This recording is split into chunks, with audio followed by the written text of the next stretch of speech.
Hey guys, welcome to part 11 of Asterigos Curse of the Stars. We just met up with Papa, and we are going to be cooperating with him for the rest of this mission down in the Glittering Deeps. Let's get to it. So we are here. We just had a long conversation with Papa, and he doesn't agree with our actions right now, but we're gonna have to talk about that later. As right now, we're gonna have to just cooperate him and just finish off this mission of what's down below in the Glittering Deeps. So as he said, he wanted us to search for the notes and everything here. So let's first check this out, this gem. The energy that the starite is giving off. It's so special. It's pure and has the ability to realign magic.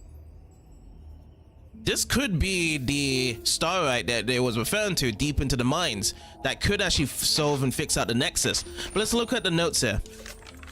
This is Irenaeus's diary. The following are research records from when I assisted Lord Petrus. The conclusion from the test of the Titan suppression response to Tranquilite is that the approach is feasible and works well. At present, although the Titan's body is sleeping, his consciousness seems to be still active, so the control effect over the creature still exists, but it's slightly weaker. The Tranquilite can also block the communication of the consciousness between the Titan and the creatures. This has significantly reduced the desire of creatures to move to the surface and lower their aggression. Some creatures can even resume activities from before, but for fully crystallized creatures and rocklands, nothing has changed. Later, we conducted additional tests and found that Tranquilite can have a certain degree of effect in preventing unaffected creatures from being corrupted by the Titan's consciousness. Compared with other starite, the effect is more than 80% stronger than Tranquilite and is therefore highly suitable for completion of the magic barrier. I still remember the tragedy in the mine not long after the curse broke out. It forced Marble to yield to Lord Petrus. At the time, Lord Petrus speculated that the magic power from the curse had temporarily interfered with the sealing devices, allowing some of the Titan's consciousness to leak. Oh. However, the sealing devices deployed by Lord Petrus before the curse are likely not damaged, otherwise the whole city would have already become puppets of the Titan. Oh. Theoretically, the leaking consciousness of the Titan will not spread out of the mine, but a strong magical energy will immediately open a channel to any living soul entering the mine, making it a puppet of the Titan. Think about it. Marble was highly anxious. Magic and theology are inherently profound topics of research. In the beginning, he even threatened us not to test the effect of the amulets on his soldiers from time to time. However, Lord Petrus saw through his tricks. I really have to admire his great mind.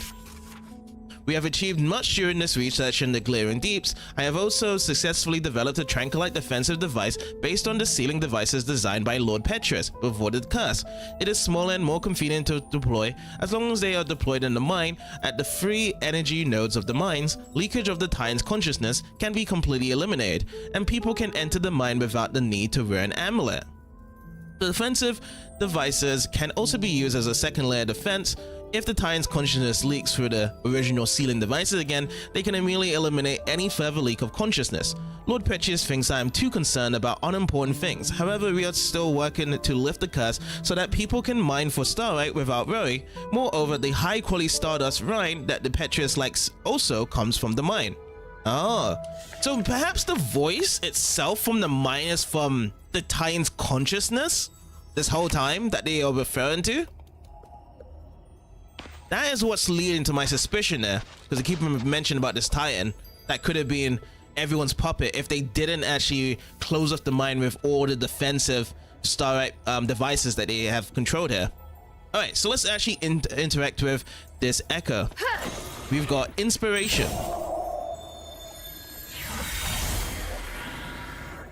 This power is even more intense than we expected. But how? It was sealed by the three. Yet, it still contains immeasurable energy. Could it be even more powerful than the three? We should give it a name. The Titan. That's what I'm calling it. The Titan. Fitting name for such an enormous and ancient being. Such an intense energy. The power of the gods who defeated it is truly beyond our comprehension. Are we destined to be so small? I have a feeling that this research will bring us closer to the gods themselves somehow, and it excites me. Are you sure we should continue pushing forward? I'm beginning to doubt that we'll be able to bear the consequences. Don't be such a coward. Come, let's return to Styx. Thanks to this discovery, this titan, I've been inspired. So Petrus gave the name to that being called the Titan, and everyone else just followed through it afterwards? Find any clues? Not yet. Alright, let's activate this as well. So next time we can go all the way down here and actually get this teleport. Whenever we do need to go back as well. Because we maybe have to come back here for some more Titanites on top of it. We'll give this a rest to reset the monsters from above. And also reset anything else that we have to count as well. What's this? There's a defensive device here too. Just like the one in the mine. There's some words on it. The Titan sealing devices left behind by our predecessors were the best source of inspiration. What could it mean? Sealing devices. Sealing devices. Could they have something to do with the source of the voice? Pretty much. I feel like when they create these devices, they must have used their predecessors' notes to actually be creating to use it here. This is the blueprint for the defensive device. But there's a drawing of another structure on it. Looks similar to the defensive device, but bigger and more powerful. This must have been the inspiration behind the defensive device. Alright, so should we have to talk to Papa again about that? Find any clues? Not yet. Alright. Not much more. If we've actually looked into all of this stuff here, then let's go even further down.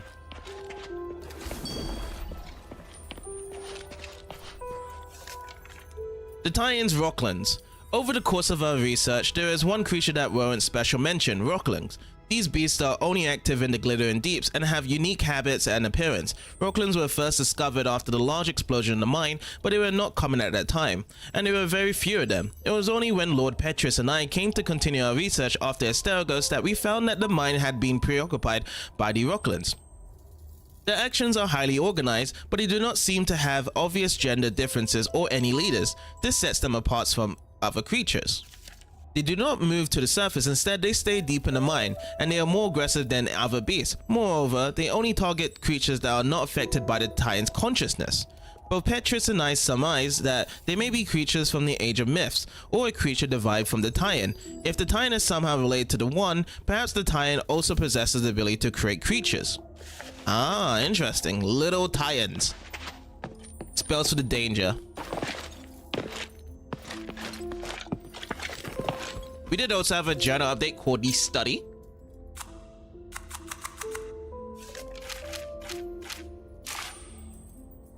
The pink starlight is tranquilite. No wonder using it on the barriers will stop the sound, but it's useless against those that have been crystallized. I hope old white brown hasn't reached that stage yet. Those don't look like they were born from an ordinary creature, more like the amalgamation of starlight materials, and their movements are systematic. Could it be that these creations are actually an extension of the Titan's consciousness? Could be. Oh, he's following us here as well. I thought I was the only one to be checking out the notes, Papa. Can I check this? So this is Petrus Research Manuscript 2. That's 1. This is the first one. Let's read the first one first. I have studied the mind for so long, and I've also previously interpreted this power using the steels from the Age of Myths with Tanrius. After that, I conducted further experiments and research before discovering that the initial theory was the closest to the truth. After compiling all of the inscriptions from the Age of Myths, I have discovered that the one mentioned in them is an extremely large entity. At the initial location where we originally sealed the voice, we managed to successfully suppress its power, but we have never seen the owner of the voice.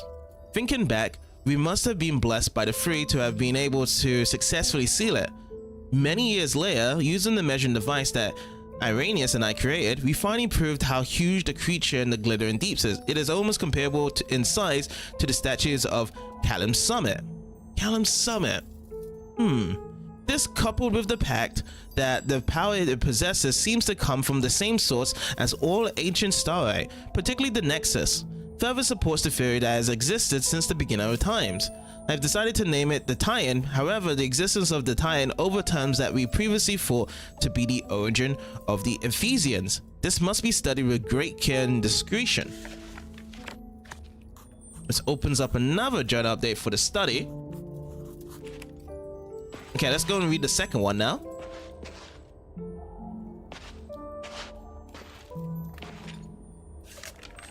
Further to my previous research, I have still not elucidated the identity of the Titan, but I have learned how the Titan affects his mind. Initially, we thought that the creatures that were controlled would succumb to violence and insanity, but after extensive research, this theory has been overturned. Practically every creature can be controlled by the Titan, apart from the creatures in the mine and the miners who have heard the voice. The beasts that we brought in also underwent behavioral changes after the Titan took control of their minds. These changes seem to be purposeful. Based on repeated testing, we found that the affected creatures will not attack each other, but they will actively attack those who are not affected by the Titan. Moreover, the more knowledgeable they are, the more eager they are to move to the surface. Yes, because the Titan wants to control them and then also take care of everyone else around outside of it. Tanrius and his wife's research findings number 2. We have finally reached Petrius's research camp. From here, we can easily observe the situation in the rift, as well as that great entity, the Titan. If we were to name the Titan that is closest to the three in this world, it would definitely be the Titan. It possesses infinite magic and power. Although our research on it is only superficial, one thing can be confirmed: the purest starlight can be found on the Titan's body. That completely flawless energy must be the legendary spark. With the spark, we'll be able to repair the Nexus and ensure that it does not shatter after the exploration on the Trinity. However, the rocklands along the way were particularly active. I had to seal the tunnel with crystallization magic, but that means we now have no way out. I came here once with Lord Petrus before the curse. At that time, the Titan was still asleep. Now it is only awake, but also highly active. This explains why the number of rocklands has increased dramatically and why the creatures in Stellar Mine are being controlled. There must be something wrong with the sealing devices for him to have awakened. I remembered that the sealing devices were designed by Lord Petrus using rare tranquilite before the curse. A total of 3 sealing devices capable of forming an impenetrable sealing matrix to keep the Titan asleep were created. In theory, they should work for thousands of years. What could have caused them to fail? Other than my colleagues conducting research in the Glittering Deeps, there should not be other people down here. Neon could not have made such a foolish mistake. I truly hope what I'm thinking is right. How did it go? It's a mess, and there's traces of recent activity. More importantly, I found that they referred to the source of the voice as the Titan in a document. And from the looks of it, the Titan can't be defeated. It has powers far beyond any human. The Ephesians describe it as the essence of power and the source of magic. They think that the Titan has existed since before ancient Aphis, and even before the age of myths. Even with their current technology, the most they can do is seal it away in a state of slumber. Aren't you shocked? The existence of the Titan can completely overturn all knowledge of magic in Inbari. It's way more advanced even than the magic in Aphis. This is an astonishing discovery. Eumenides is always going on about these theories, so I had a general idea before coming here. The tranquilite mentioned in the document is a rare pink starite that has the effect of suppressing the Titan's consciousness. There are a total of 3 sealing devices around the rift that have been enhanced with tranquilite. Activating them at the same time forces the Titan to enter a state of slumber. The document also mentions that the Titan's body contains the purest form of starite, the spark. You seem very interested in the spark. I'm sorry, Commander. I know what you're going to say. You're still pursuing things other than the mission Ludwig assigned to you, aren't you? I'll discuss this with you later. The spark is also my objective. If you need it too, then ever more reason to obey my command. I need your complete cooperation, is that clear? I swear upon the icy north wind. Good. Are you ready? Am I ever ready? Welcome in, Chloe. Let's ask him how to proceed. How should we do this? Since our objective is the spark, finding a way to remove it from the Titan is crucial. There's no point relying on brute force to defeat a monster that's beyond comprehension. But we can think of a way to reactivate the sealing devices left behind by the Ephesians and put the Titan back to sleep. Then we'll be able to safely remove the spark from it. Right now, we have no way of knowing if it will be safe or not.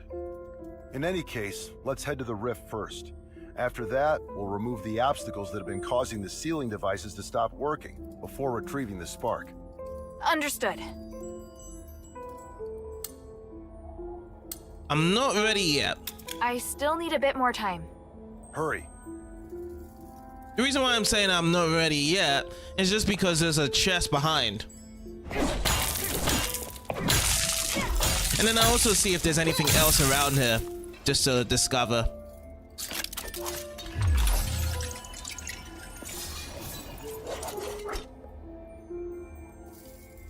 Starlight Dissolving Agent ×3. Nice. There's not really anything else in this camp right now, is there? To check out.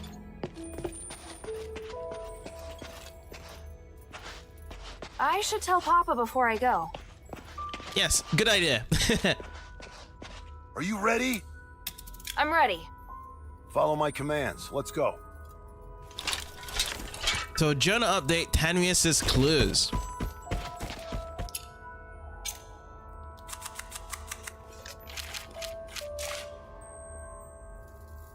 So it says, what Tanrius and his wife are looking for seems to be deep inside the Glittering Deeps. They believe this crystal containing the purest of starlight energy can repair the Nexus. After keep searching, they may have left other clues. The spark, the flawless energy crystal that can repair the Nexus, can be found in the monster at the bottom of the rift. It must be attained as it's crucial to the adherence objective. Which also, when we was looking at the notebook as well, Tanrius said that when he was going to do it, he's also going to be trapped there as well. Meaning that he was not going to be able to get out along with his wife. So we need to see what he meant by that, by going even further down. Go, go, go! Okay, astral depth. Let's go. There are more enemies up ahead! Alright, let's do it.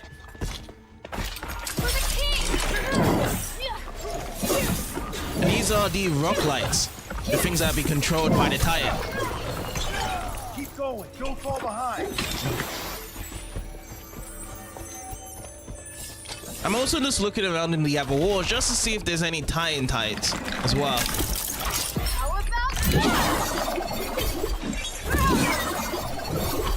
Am I getting all of them over here? I think I am. Look at the damage I'm supplying. Okay, I'm out of all my magic now. Okay, let's go in and attack as it is. He's like, go, go, go, go, go, go. So he wants to run over there, but I am just going to check around here. And there's also an echo on this side. The couple's fate.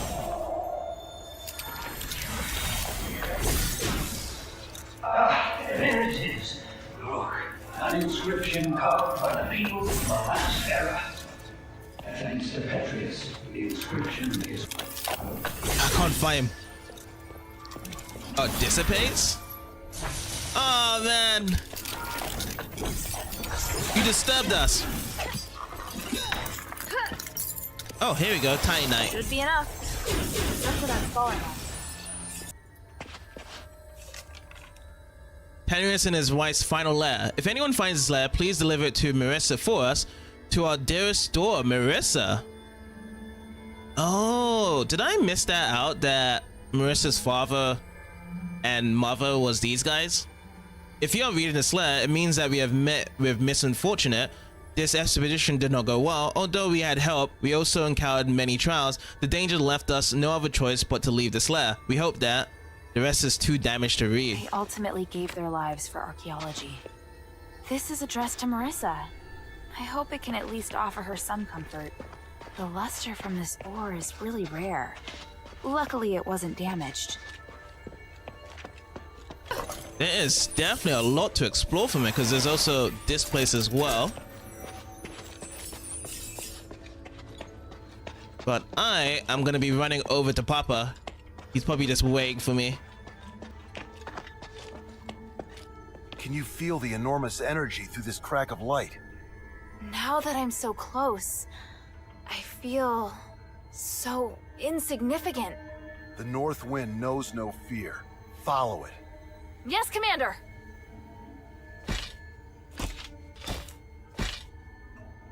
Oh, let's go in as well.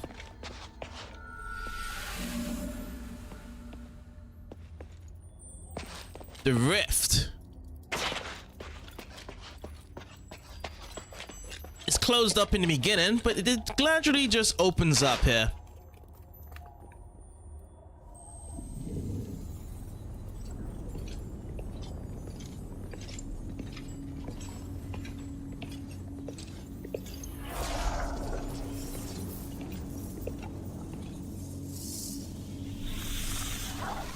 Avatar of Titan, the voice below.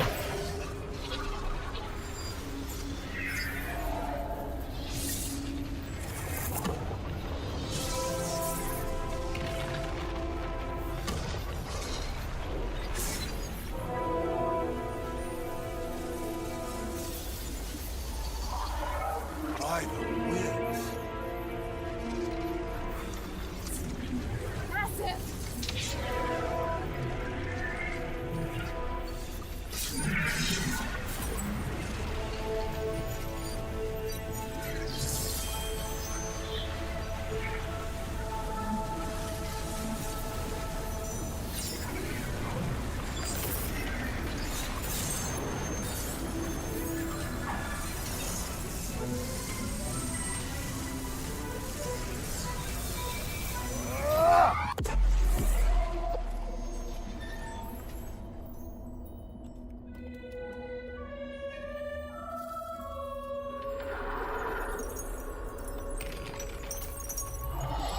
Those must be the devices there.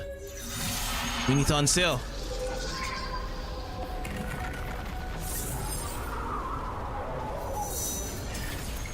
Hill, how distracted are you with like a sealing device on both sides? Aye, aye.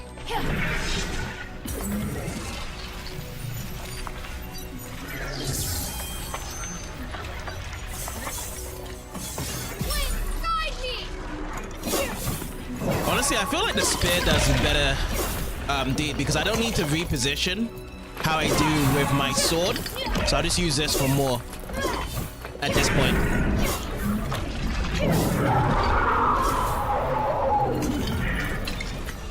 Let's go after the first one here.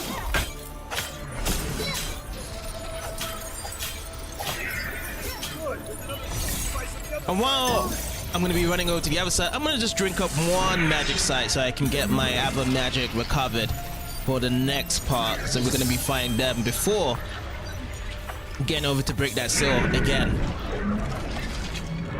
So the recovery magic is kicking in here.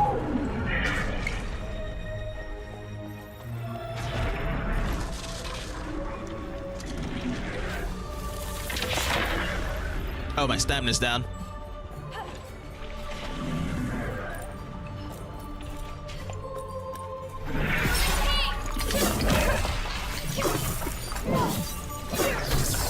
Yep, that definitely works better. Level 56. And with that level 56, it actually just recovered all my magic, so I'm actually back to 100% again.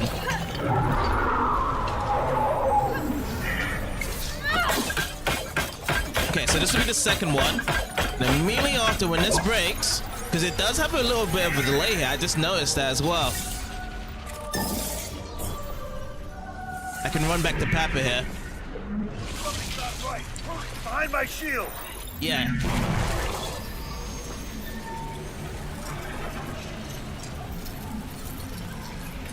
Alright, I'm behind Papa. I guess her Papa has like the best shield for the Northern Legion because he was able to just block off the big laser. Let's start to seal it.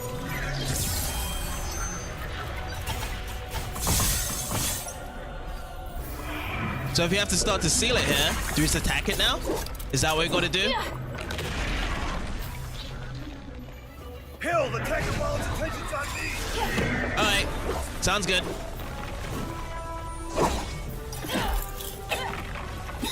Warren, good job. Now Let me get my ability out.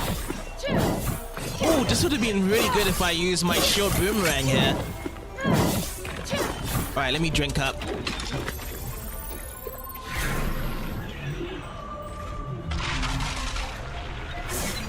What's going on? Oh, just dropping these little guys here.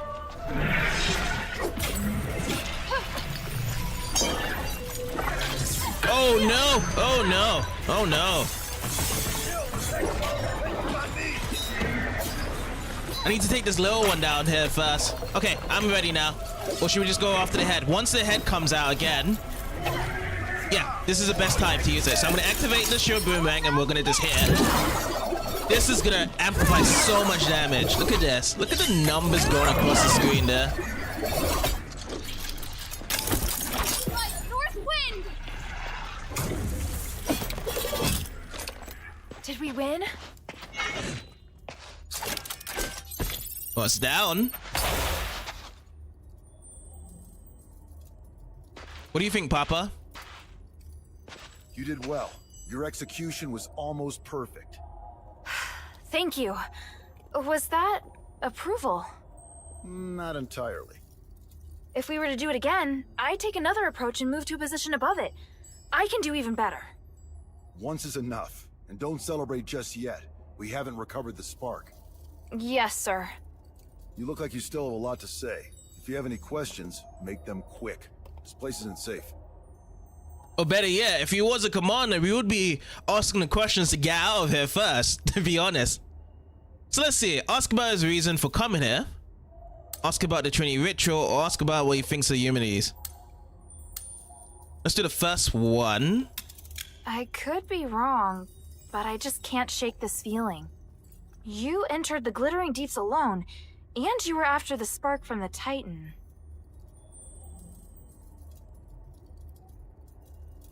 Okay, so now I have to ask if it's related to humanities, ask if he's interested in the Titan, ask if others know about this. Let's go for the first one. Was it an order from Eumenides? It's all part of Operation Ashwind. It's not your place to interfere. But this isn't a simple mission. I can help, just like now. Stop asking, child. I will not involve you in this. Do you have any questions? So again, he's just dodging all the questions we're trying to ask him anyway. Just like, oh yeah, it's a part of the mission. You're not allowed to interfere. Let's see, ask about the Trinity ritual, or ask what he thinks of Eumenides. Let's ask about the Trinity ritual. Eumenides needs you because he wants to hold the Trinity ritual again, right? I know how dangerous that ritual is. He's using you. Using us? Did you come to the mine solely because you knew I was here? It was because... Tell him because it was Minerva, or tell him because it was your choice.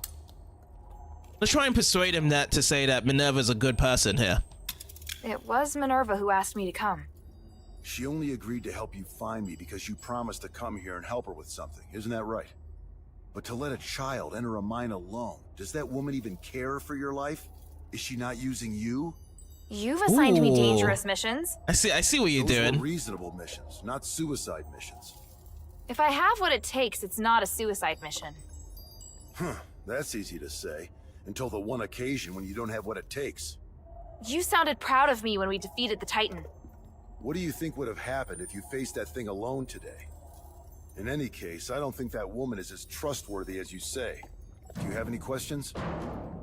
He actually threw that question right back at us and put the assumption, you know, we first said that Eumenides was using us, and he was like, whoa, isn't that woman using you because you're just a child and you're not supposed to be here? It's super dangerous, even though he doesn't understand the amount of acolytes we've done even beforehand. Let's ask what he thinks of Eumenides. Even if I were to concede that maybe Eumenides really does want to save Aphis, Suggest that Eumenides should make peace. Emphasize that the structural matrix is incomplete. So that's given information of what we know about it. Talk about his actions. Let's emphasize this one, because we've always been doing the first choice.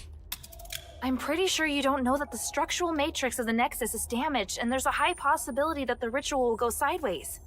I am aware. You are? Eumenides is also aware, but he has a way around it, and so do I. You don't need to worry about it. Do you have any questions? Okay. That was a bizarre answer response from him compared to how the other answers were, but we'll just have to take it as that. Alright, conclusion. And you have asked enough, child. What do you plan to do now? I need to contemplate what you've just said. Minerva taught me not to make decisions on impulse. I may not fully understand what you mean, but I'll find the answer. I see.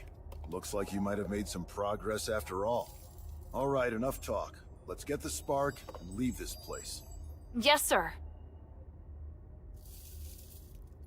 So, what led you to search for the spark?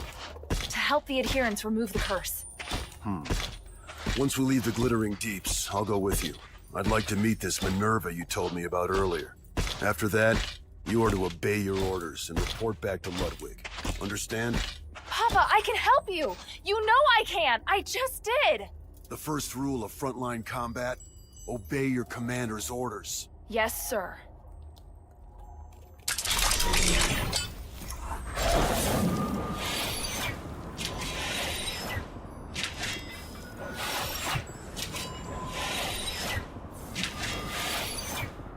Take it, but be careful. It holds great power, but it also is very sensitive. Even the slightest magical wave will set off a strong reaction. So he's giving it to his daughter, even though Eumenides wants it himself? I don't know about this. What's Eumenides gonna do? He's probably gonna take it off Hilda somehow. Just have to find the exit.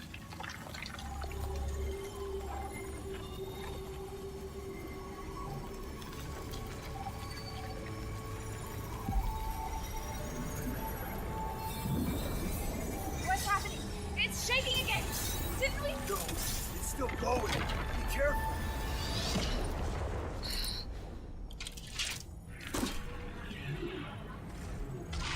Not another one.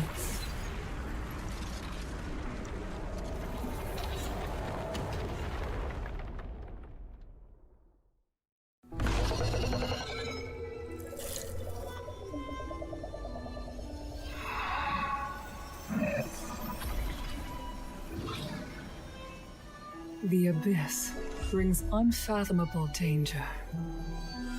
But it can also be a new opportunity.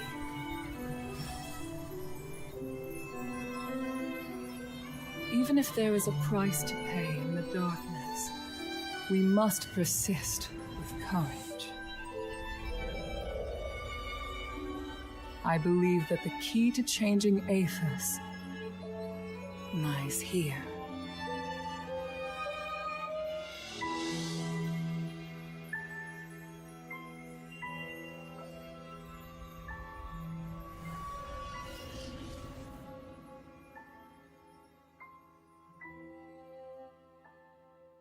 So all the time when we have these cutscenes in the end, it must be Minerva that's speaking about this and her conclusion of what's going on.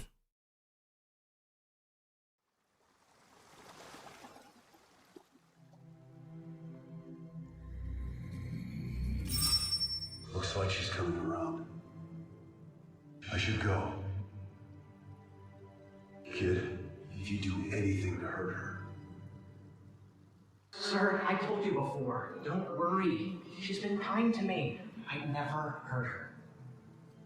If you really want to repay her, tell her to go back to Ivari as soon as possible.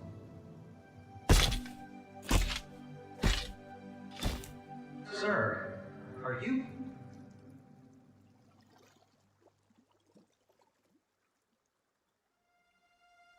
Now, do we still have the spark on us, or did he take it?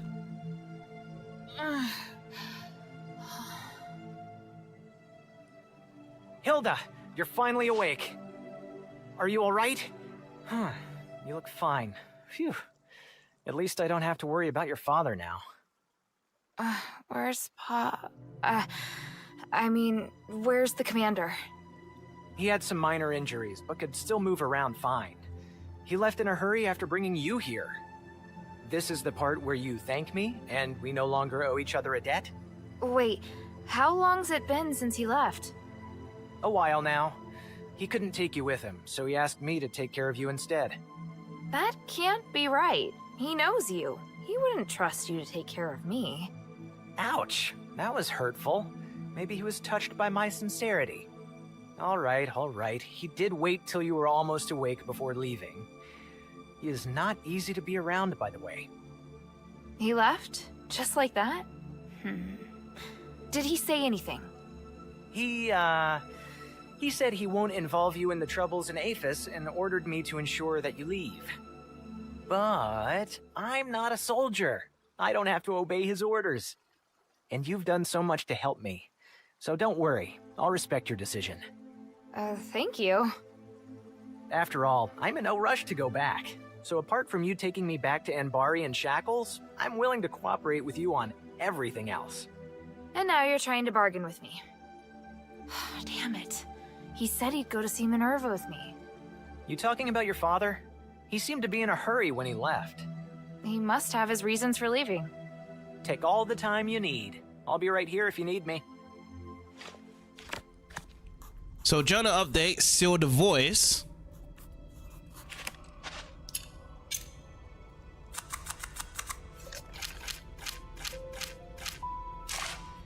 All that work to seal the Titan, and now Papa has disappeared again. I don't even know if he got hurt. Damn, why do things always turn out like this? I was so close. You don't seem to be too afraid that I'll arrest you and take you back to Anbari. Because I can tell that you don't intend to go back yet. What's more, I'm prepared this time. If you intend to bring me back by force, you won't have the advantage. How honest. Of course. I'm telling you because I want to get along with you. Otherwise, it won't be good for either of us. You understand what I mean, right? After all, you're a smart girl. You're the kind of smart girl that's easy to talk to. What do you want to ask? Let's first ask if you found any special starlight. Oh, so this is about buying stuff here. Oh, I see. He does have more starlight deserving agent, and also he's actually gotten some starlight ore cluster. I'm gonna hold on to these purchases for now. About the anomalies in Aphis. Let's ask about the source of the voice. Looks like the voice has stopped. Alright, ever since Howard brought you back, the voice has completely disappeared. What happened?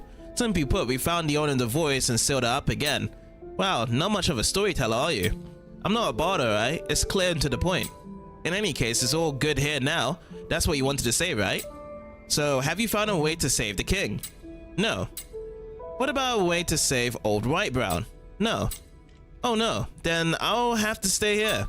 Don't you dare use this as an excuse to stay here and continue your thieving ways. Don't say that. I'm genuinely concerned about old Whitebrow. He's probably the only person you're concerned about. So we already got all the goblin stuff. Ask about helping old Whitebrow regain consciousness, which is going to be getting those Titanites first, I remember that. Let's ask him which direction Howard went. So which direction did the commander go? Forget it, you won't be able to catch up with him. He seemed to have used some kind of magic. He disappeared in the blink of an eye. Damn, Eumenides must have given him teleportation magic. I did ask where he was going after all. I was afraid he'd arrest me, but he didn't seem in the mood for that. He said he had to hurry back.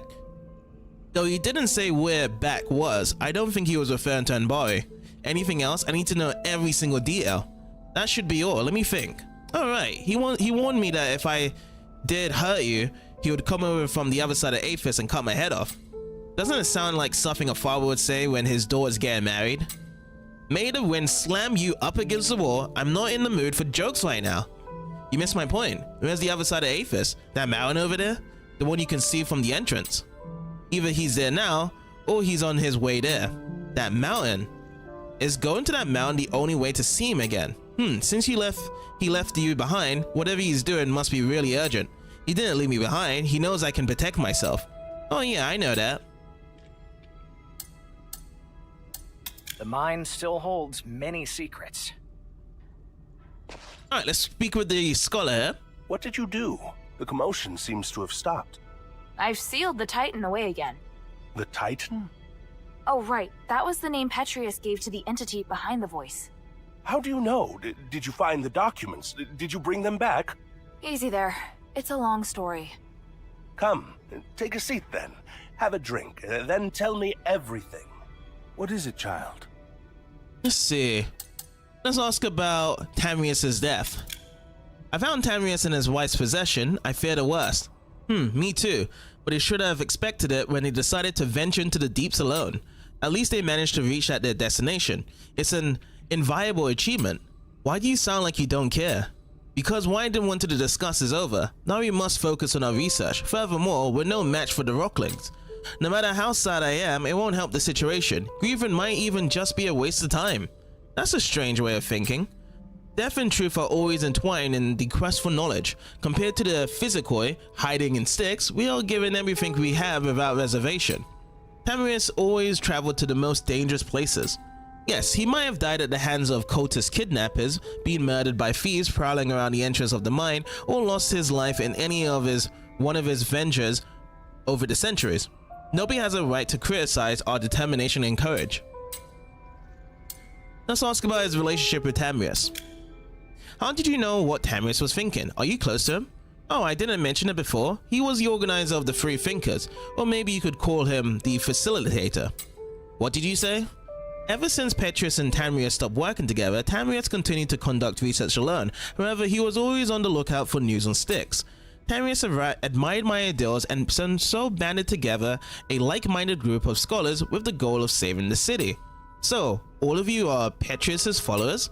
I'm distinctly aware of the infamy of Petrius's other followers. That's why we've spread ourselves out and maintain a low profile while we work. It's only under special circumstances that we gather to help one another out. Minerva would definitely be surprised at this piece of news. It would be better if you could avoid telling her about us. I've seen enough people look at me with disgust, and it's not easy to hide from them. But I think she'd accept you, or it might be more accurate to say she needs you.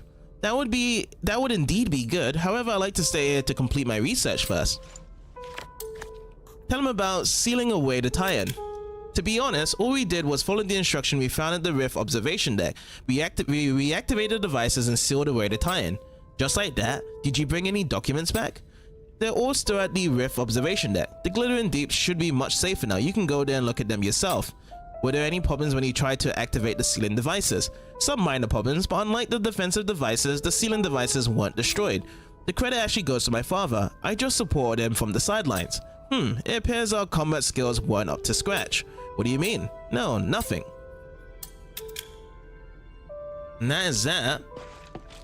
My underground. And that's Garrison, Mr. Old White Broad. What do you want to ask?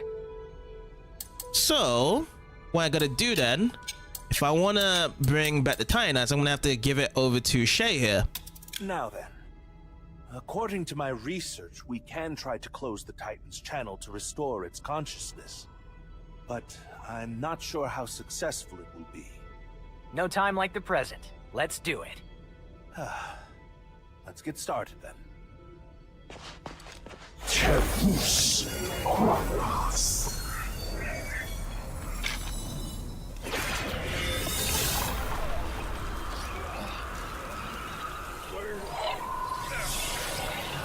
Oh man, you're finally... Oh, wait!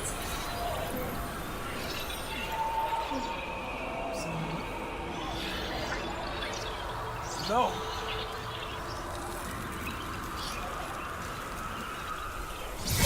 I will continue to sleep for now. This is all I can do.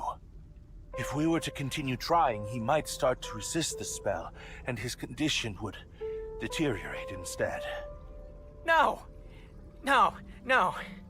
No! We knew it was going to be risky, Shay. There must be something else. Some other way. Let me think. Can't you think of anything to help this poor man? Judging from the brief bit of consciousness he did have, the theory behind the method should be sound. However, the effect of the spell couldn't hold until the channel completely closed. We've done as much as we can, I'm afraid.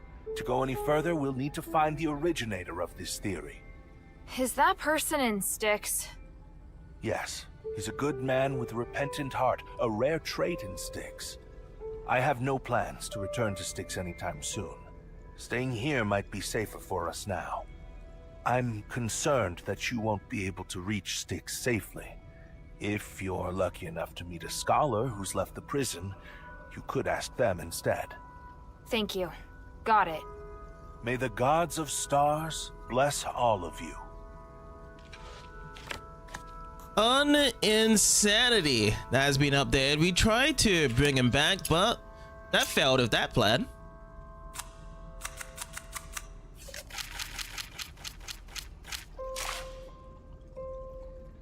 He was only awake for less than a minute. I didn't think it would be that easy. Who else can help with this?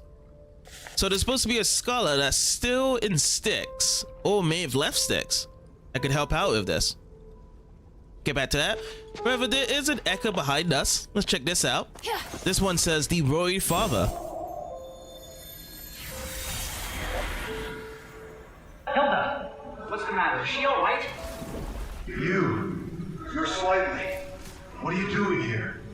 The commander of the Northwind Legion. Damn, should have known she wasn't alone. Please listen to me. Nothing happened between your daughter and me. We're just good friends. Shut it. Yes, sir. Is this the thieves' camp? No, sir. This is a camp of Locus Goddess.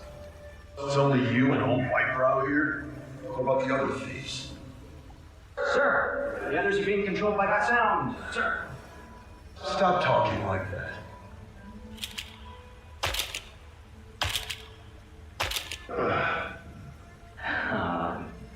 Why are you sitting down? I'm gonna wait here until Hilda wakes up. And you're gonna stay where you are and behave yourself. Otherwise, I'll cut your legs off. Understood? Yes, but is she still alive?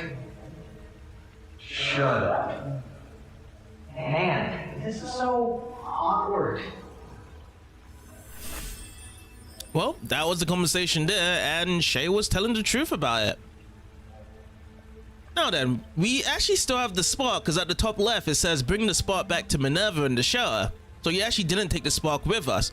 I still want to know, after teleporting, what's he going to say to Eumenides about it? That he didn't actually bring the spark to him. But yeah, we're going to be going with that, but before that, I'm going to carry on going down into the glittering deeps, because there's some other stuff I missed out as well that I did not go to. So let's go and check those places out. Oh, actually no, we're not done, Osiris. Ask about the relationship between symbiosis crystals and starlight. Did we actually say it? Well, we'll just read it anyway. I realize that symbiosis crystals and starlight have some similar characteristics. Do you know why? You're really a curious one. I do remember seeing this, but I think it's just repeated at this point here. But then this is something new. One camp of researchers believes that starlight is an aggression of consciousness. The more complex a being is, the higher its ability to think. I summarize this correlation has something to do with the crystallization process. Moles, crustaceans, rodents, and similar small creatures don't have a high ability to think. Humans, on the other hand, have the most complex thought processes of all living creatures. What about hangers? Do they have complex thoughts? Partially yes, as reflected in their predatory tactics. Even though all of them crystallize, body size doesn't affect the process in some way.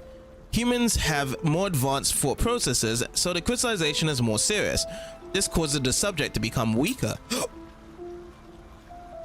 Hangers have less advanced thought processes, but a stronger physical composition. Therefore, exploding starlight becomes a unique weapon of self-defense. You're right, symbiosis crystals don't explode and have a stable magical wave. I think that symbiosis crystal are a preservation of a single consciousness, not an aggravation of multiple consciousnesses. That's why they're more stable. When the creatures that have been controlled undergo crystallization, a single consciousness is formed and turns into symbiosis crystals. As time passes, their preservation becomes more complete. But all of this is just a hypothesis. Please excuse me for prattling on. It's fine. You Psychikoi are often like this. Let's ask about the crystallization. Cyrus, generally speaking, what are the effects of crystallization? What made you ask about this? I'm curious about the effects it has on us humans, or if it would cause anything serious to happen. Allow me to describe each stage using the mutated miners as an example. During the initial phase, crystallization of the muscle tissue will cause the subject to have difficulty moving or lose some sensory perception. The astral energy within the body will also start to become irregular. Entering the second phase, the subject's astral energy starts getting used to the crystallization and adjusts itself according to the astral energy outside the body. Crystallization accelerates. In the third phase, crystallization is no longer solely dependent on the subject's body. By combining the astral energy outside the body, bigger crystals are formed. In the final phase of crystallization, the crystals saturate and the size can be even larger than the subject's body. Similar to starlight, it has a high activity level and can explode when exposed to external stimuli. Wow, how do you know all of this? Experience. Ask about the use of symbiosis crystals. I'm intrigued. Can symbiosis crystals really be used for something? The usefulness of everything and anything can only be determined after a process of research, trial and error, and refinement. That does make sense. So what have you found out so far? Though symbiosis crystals and starlights have similar characteristics, they have differences too. Firstly, symbiosis crystals are more stable and don't explode easily. Secondly, symbiosis crystals are effective at transmitting astral energy and have a slow depletion rate. Based on these two characteristics and my colleagues' research, symbiosis crystals are a good material for circulation spells. Circulation spells? It can help to regulate the movement of the astral energy within the field of the spell, as well as stabilize the intensity of the astral energy. If we can advance it one step further, it might even enable cursed subjects within its field to survive without consuming stardust by the winds. That would help so many Ephesians. But this is just a theory. Furthermore, removing the curse is the only way that can really help everyone. In any case, thank you for listening to me. You're welcome. Let's tell him that we found other symbiosis crystals. I found other symbiosis crystals. Here, take them. This is unexpected. Thank you for contribution to my research. Please take this stardust. Are you sure? Don't you need to ingest stardust? It's alright, take it. Alright. That's all done. Okay, let's go further down. So lastly, get some extra astral concentrate. Now we'll go up from here. What is this place?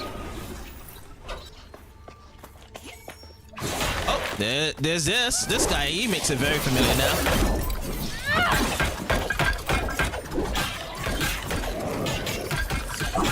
Sweet. We got ourselves a Morning Star elixir from coming up from here. Awesome.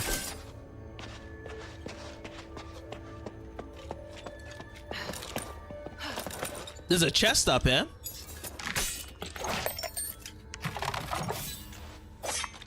One more way for level 19, a pure stone. And we've got a new document, Rocklins and Tranquilite.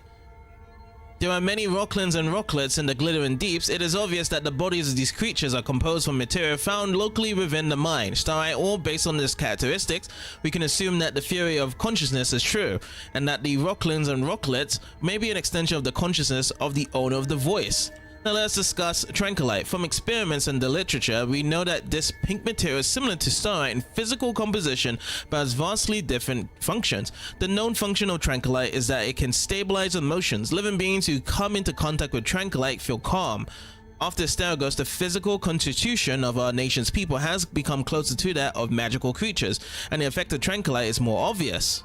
Indeed, it can be seen that Tranquilite has a more pronounced effect on the magical creatures. In addition, Tranquilite is also effective at suppressing the voice from the deep, which has been proven and put into practice in the form of the barrier devices. So what would happen if this voice were to use Tranquilite to make a rockling? At first glance, such a thing seems impossible, but if we assume that there is an upper limit to the suppression effect of Tranquilite on the voice, it is a different situation. Approaching from the point that they have similar physical properties, once the suppression effect of Tranquilite on the voice is limited, it would become possible to control Tranquilite. It could then be combined like ordinary starlight ore to take on a form similar to a rockling. Under what conditions could this be achieved? What kind of abilities would a rockling made from Tranquilite have? I hope that one day I can personally witness and conduct such research. Interesting to see of such an expand around to it. Could that still be the notes from Tanrius of saying that, or is it going to be another researcher up from here, like one of these scholars that's from Styx? Okay, so there's a chest here. And I won't be able to grab that. Just have to go through here.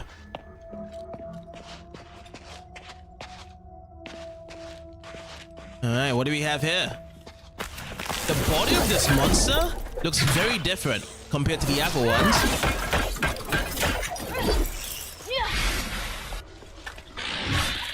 Okay, let me just use my boomerang again. Is he gonna start spewing out? Yeah, he is. I've got an important item. Pink symbiosis crystal. Whoa.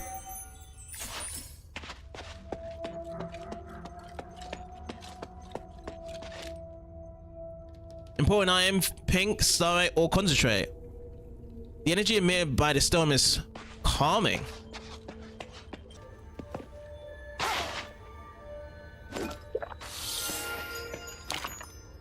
Oh, so it wasn't daggers, it was Rhoda's symbol.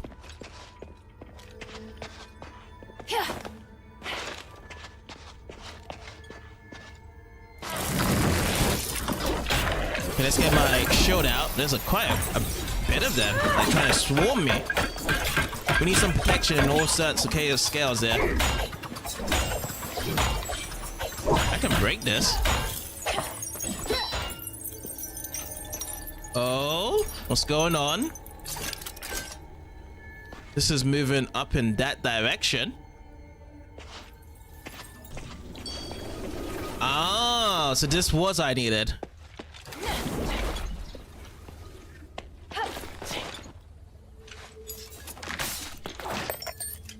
Hey, level 19. Frost resistance +5. Accompanied by a pure stone. I never expected that glimmer could be used to make a rubbing. The 5th ancient steel rubbin. How many do we have?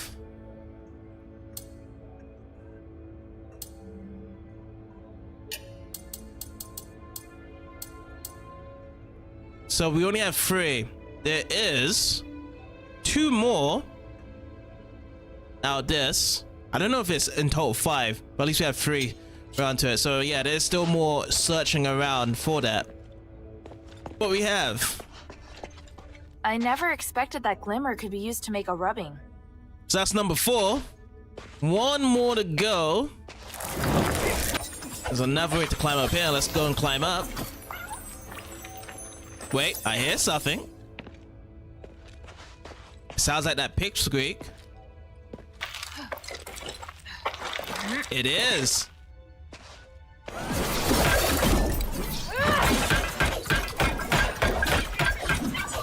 Got it. Morningstar elixir. And there's also a note here. Tanrius's research records number 3. The mutated miners, rocklings, rocklets, and even the crystalline hangers are all creatures controlled by the voice from the deep.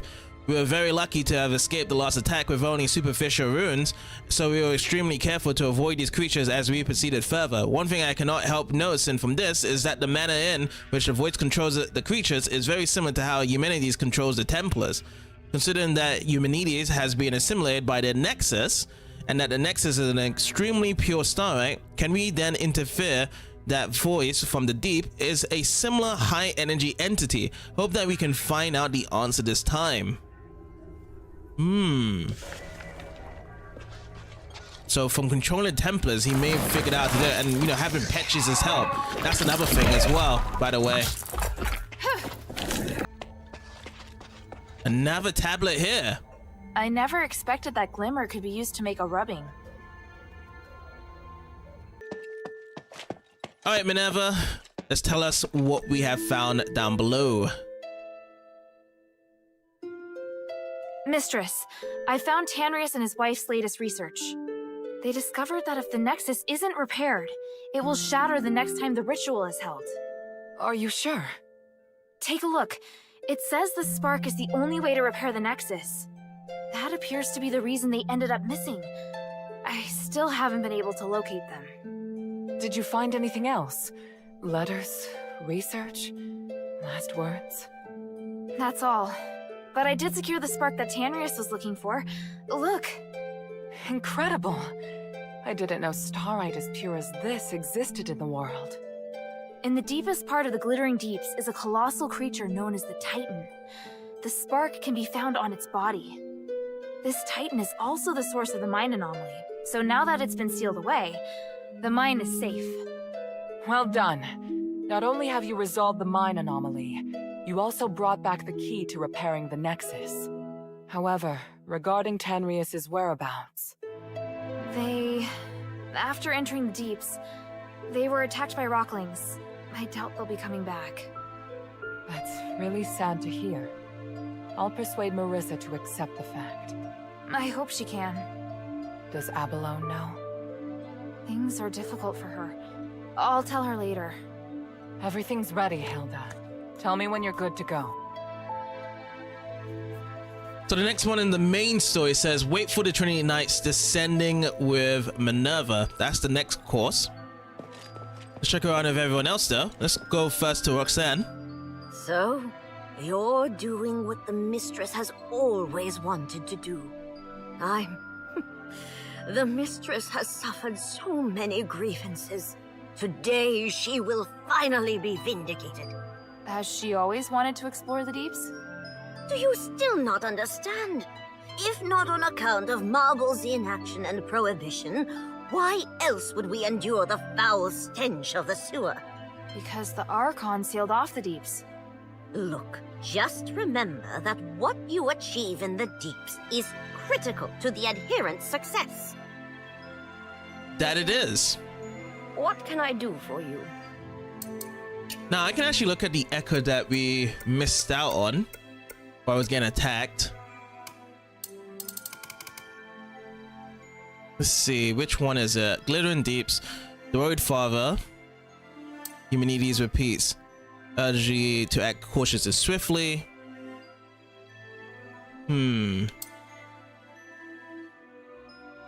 Was it the couple's fate? I think it was the couple's fate in this echo part here that we missed out on. There it is. Look, an inscription carved by the people from the last era. Thanks to Petrius, the inscription is well preserved. Wait, are you complimenting him? Credit where credit's due. Anyway, let me study it. That's it. The ancient rituals and starlight. It's all connected. It mentions a rare starlight that has lots of pure energy. It must be the Nexus. And the rituals. Honey, something's wrong here. I'm almost done. Wait.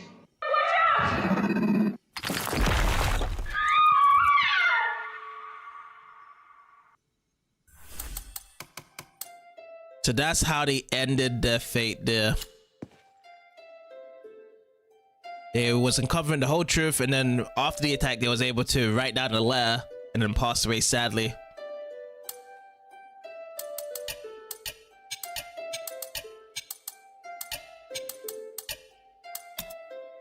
Mind your manners.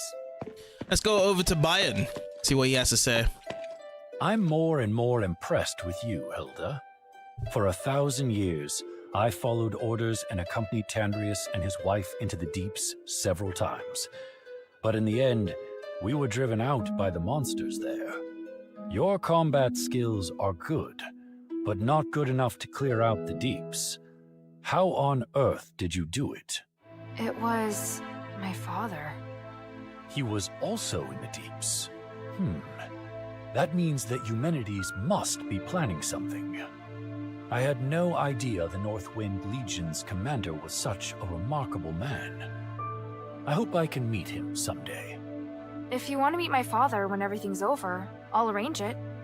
Ooh, now that I'm looking forward to. Yes? Bayern versus Hilda's father in a combat situation. Who would actually win? Now that would be an interesting one. I think I'll be rooting for Hilda's father from what I've seen from his actions when fight off against the Titan.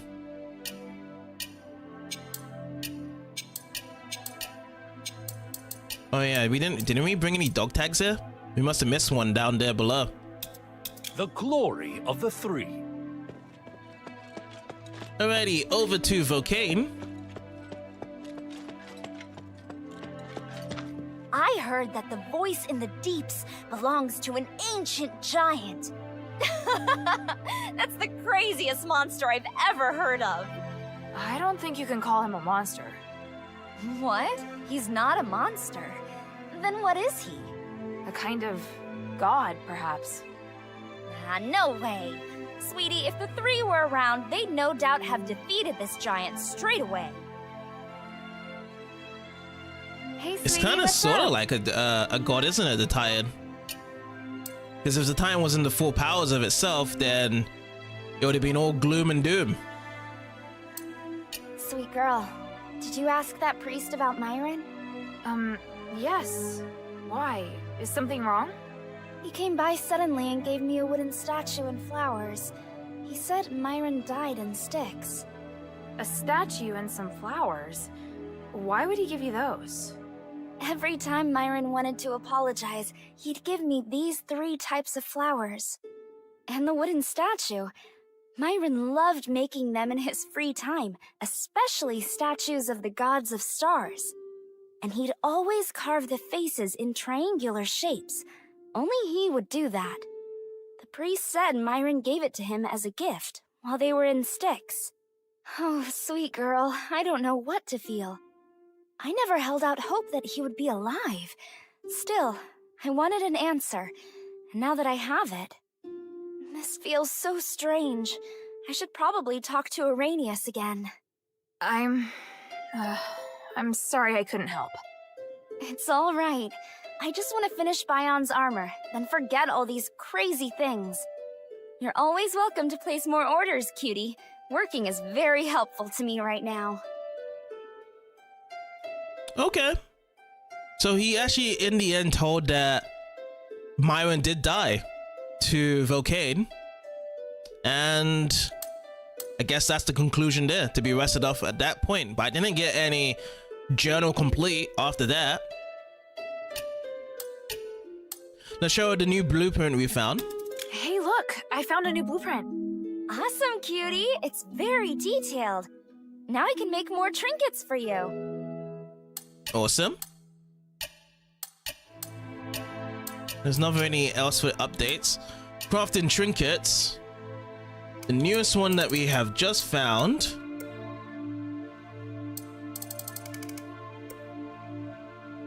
It's over here in the fire one. Coat brooch. And coat ring. You can see the resistance from fire is very highly up on this coat ring here. And even coat brooch has 11 for the fire resistance. Oh, some new ones here as well. The Curian brooch. And the Curian ring, which has the resistance for ice. Very highly up here. And thunder, Templar necklace and Templar armband. To be grabbed up on this side. Interesting. Now, into the upgrade weapons part, I can upgrade my spear to level 10, since I do have a disintegrated star core, which we will do. So that costs of 50,000. Nice. And that is it. We can't upgrade our spear even more. Max level is going to be 10 for each of these weapons. And I will be upgrading my sword and shield as well, which is going to be my loss of the disintegrated star core. So we're maxed up on all these weapons here. Upgrade enhancements. We can upgrade the astral enchant type. We've got 20 currently. 20 astral concentrates. We find Stardust for the next one. I have never been able to pick up that yet. I can get this one up to find Enchantite, Scorching Blood. We need more Scorching Blood afterwards for level 5. Crystallized Black Ice. I've never been able to pick that up. And this one as well. So the highest one I've got is Fire Enchantite currently. Now as for the mods though, I can do both of these now. I can do both of these for the sword and shield, and then also for the spear, I can do both of those as well. So the hardest one I remember was this one, the Brilliant Sun Spear. That was the hardest one to get because I needed Titanite. Now we have to make the choice of which one to grab out of Spear of the Starry Sky or Brilliant Sun Spear. Because this is definitely going to help us out for the last part of the story. So this one, it says it can unleash power blast to the enemy with the cost of the wielder's stamina when performing parrying. And this one, it says all the attacks can now cost the wielder's stamina, but the damage is increased significantly. It just seems like this one sounds really cool in terms of the damage increasing significantly, but I just don't like the idea that every attack is costing ourselves stamina. So we would have to put a build that actually increases our stamina points than anything else. But this one itself is the weaker one, whereby we was able to get this. However, it does unleash powerful blast to the enemy with the cost of the wielder's stamina. But it has to be when performing the barrier. So I'm gonna go with this one.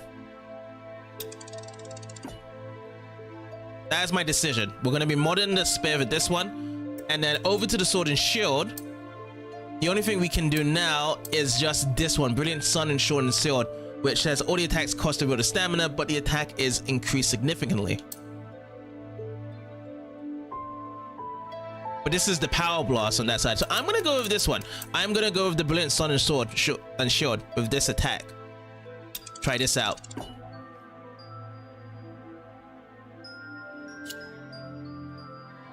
Thank you. So journal update has been updated from what I said before. Myron's fate. Uranus is Myron. No, Myron's a part of Marius. We have seen that. We've seen the top left, bottom left. Would it really be better if Vulcane couldn't find Myron?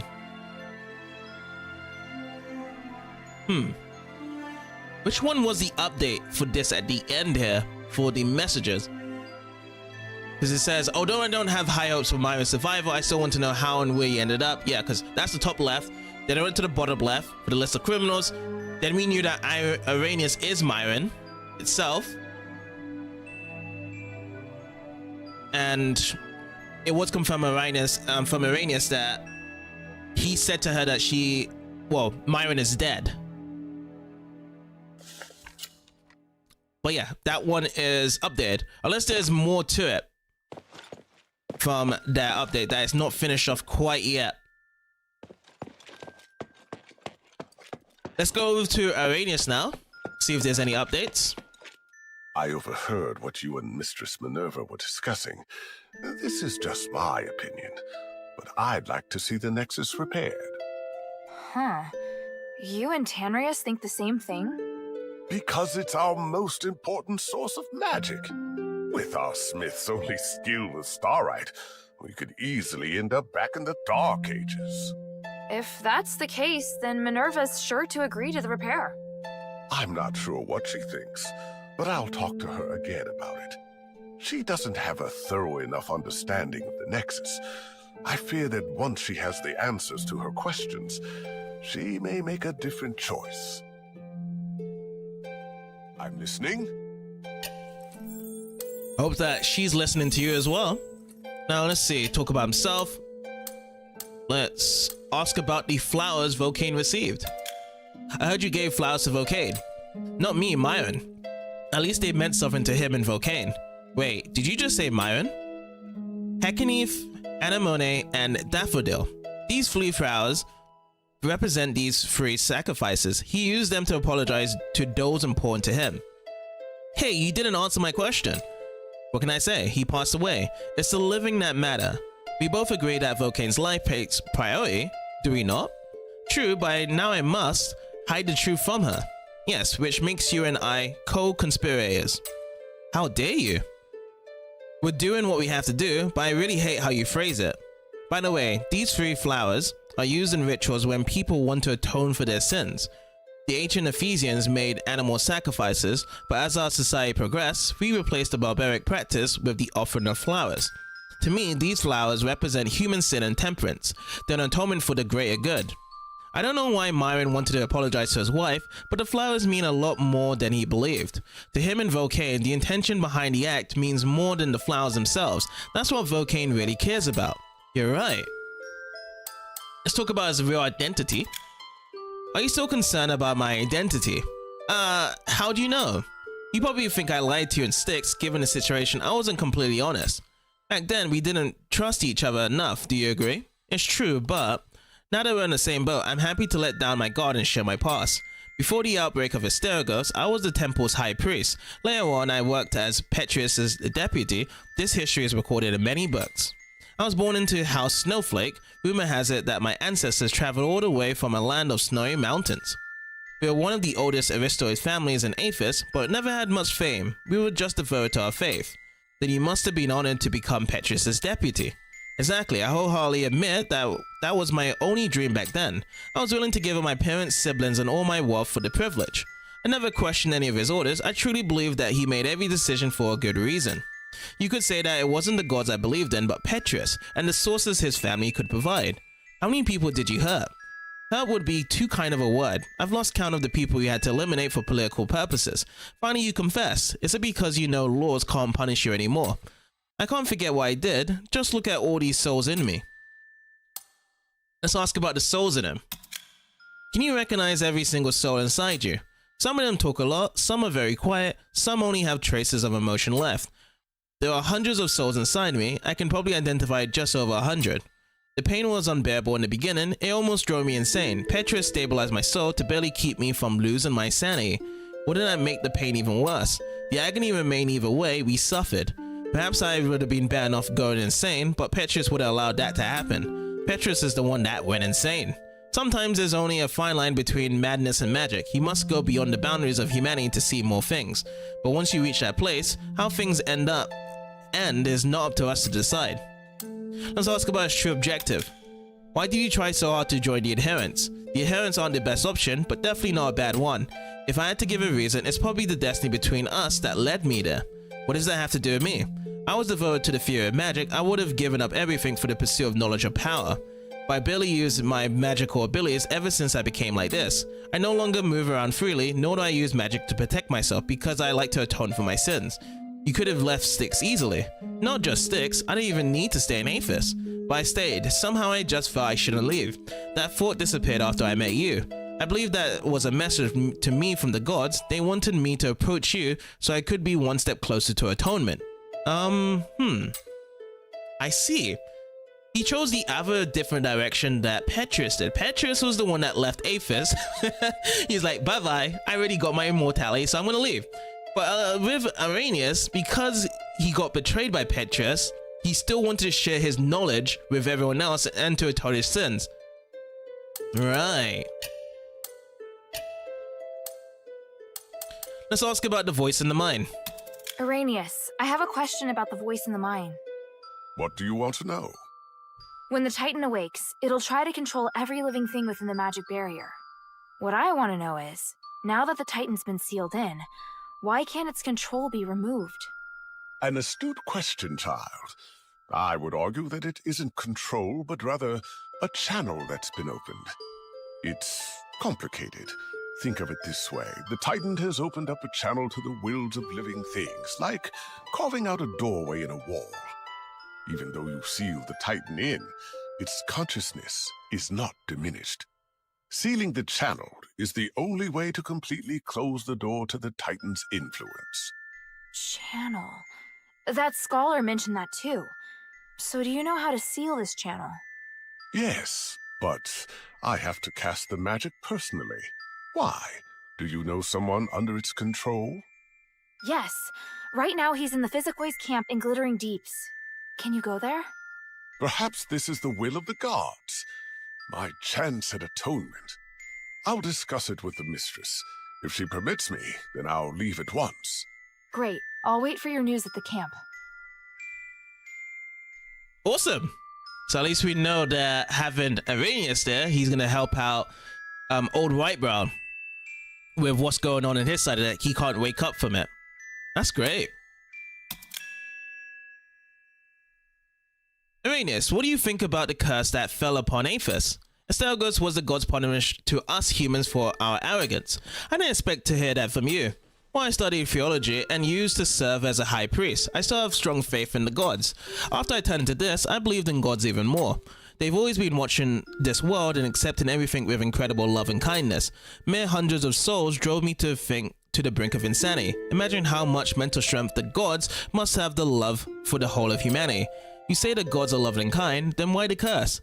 To me, the outbreak of the curse was a result of human activities and political conflicts.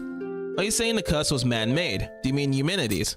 He was just the beginning of the curse, or should I say, the turning point of our history. Perhaps Petrus was the true culprit behind this. While on Styx, he contacted many different aristoi to help him with the Resonator Act. Unfortunately, I have no evidence to prove it. No evidence, but you were his deputy. I was, but I couldn't possibly be involved in everything. He would never trust only one person. Petrus is surely the Orochimaru. Without doubt. About the relics Minerva's been looking for, why do you think they would be helpful to the ritual? It was said that the relics were made from materials not of this world. When the fallen star was picked up, the enormous unknown power inside became the proof of divinity. After it was made into the Ark of Relics, they was infused with both the faith of mortals and divine power, which makes them the obvious choice for such an important ceremony. I thought you were going to bombard me with theories. The more you study these things, the more unknowns you discover. In the end, they are all part of your faith. The pursuit of truth is important, but not all things should have an answer. Why do Ephesians believe in the stars? Why not wind, water, or something else? We learned that magic came from the stars long ago. The roots of most magic spells can be traced back to the sky and stars. Stars guide our path and help us predict the weather and future. They are also the home of souls. Our history is formed by magic. It's only natural for our faith to center around the stars. To Unbari, wind carries the same significance. We use wind to test direction, predict the movement of water, and even in divination. We also believe that the wind will guide souls to their resting place. You're right, but to us Ephesians, wind carries no magic. Wind is a small part of the entire sky. It's the trail of star movement. But we believe wind is the reason for the distance between the sky and the earth. Without wind, the sky would collapse on us. And that is how different beliefs were formed. On the surface, they may look different, but intrinsically, they are the same. Our beliefs unite us together and help us make the right decisions. The fact is, the politics, history, and the education of Aphis are all inextricably linked to the gods of stars. I saw that place like you said. Someone was running experiments. Oh, is he still doing it? The results can't have been good. How do you know? Regardless of the result, the mere attempt to recreate the ceremony is a tragedy in itself. You better stay out of it. If you ever get involved, you'll have to carry the tragedy on your shoulders. You know things too well, and you aren't comfortable about it, I know. The truth has always been there. I'm just helping you lift the curtain. Apart from that, I didn't do anything. Remember, you're the one who took the key. You know that's not what I care about. I understand, you're very kind, child. I should calm you down. Perhaps we can change the topic. Yep, and I'm gonna be changing the topic right now. Do you know anything about the Glittering Deeps? You're planning on going to the Glittering Deeps alone. That will be no easy task. Petrus and I once carried out some research down there, mainly into an unknown force. That's presumably why Tanrius and his wife went there too. It's hard to say. Petrus once discussed it with Tanrius, but that was before he was convicted and imprisoned. Tanrius was skilled in other things. I think he had a different reason for going to the deeps. But regardless, they certainly had guts. Physicoia adventurers and pioneers, it's just the things we seek are not the same, that's all. Make sure you take extra care in the deep ruins. They are ancient historical treasures. Perhaps that is what Tanrius is really after. Okay, so next one, about the research. I found some records in a secret chamber right at the bottom of the Glittering Deeps. Is that the research you and Petrus did? You found out research in the deeps? Well, that's incredible. It seems like only yesterday that we were there. I'm surprised you didn't bring the documents back. The thought never even crossed our minds. Firstly, we memorized all the information, and secondly, we didn't want our movements to be encumbered by a stack of documents. It took a great deal of effort to create that space. Even if the deeps were to collapse, the space should stay protected. Provided nothing unforeseen happens, anyone interested in doing research should be able to find it. I saw it with my own eyes. It really is quite something. I assume you read the documents. Good. That's the reason I've always thought so highly of you. But you probably didn't understand much. Those documents were the starting point for the phylactery Petrus created. The discovery of Tranquilite was key. It was able to compress phylactite, which could then be further refined to make a phylactery. What? If you'd known that earlier, you probably would have viewed the research in a different light. Talk about the anomaly in the shrine. Bless God of the Stars. I served the Three for so many years, but I never heard of something like this. This might be a huge discovery. Even if you're saying that this has never happened before, this is baffling. It is exactly this sense of mystery that draws people into magic and theology. I suggest you continue to observe this anomaly. It might be possible that the same thing has happened in the shrines and other locations. But of course, we're asking you to do so only in your free time. After all, we all know how busy adherents are. I'll check out when I have time. Yes, which I have been doing a couple of these shrines. I also learned that these are DLCs to them as well that we have done, because these shrines, they're not supposed to be prayed into to go into the Phasmophobia. We're supposed to be staying out from it.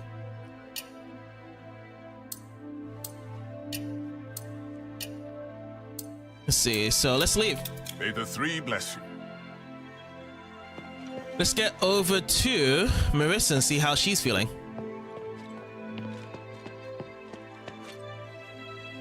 Have you just returned from the deeps? Is there any news? Unfortunately, they'd already gone by the time I got there.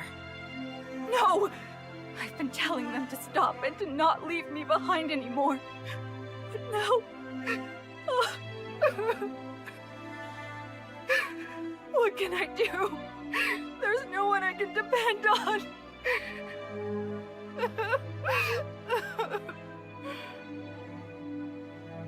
I'm so sorry, Lady Marissa. Your mother and father are both wise, amazing people. Oh, Bion.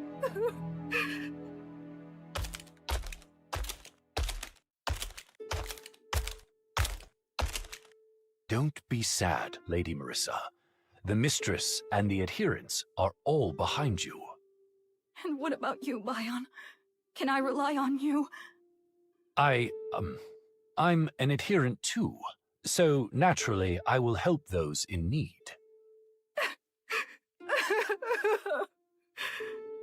If you ever want to talk, please let me know and I'll be right over.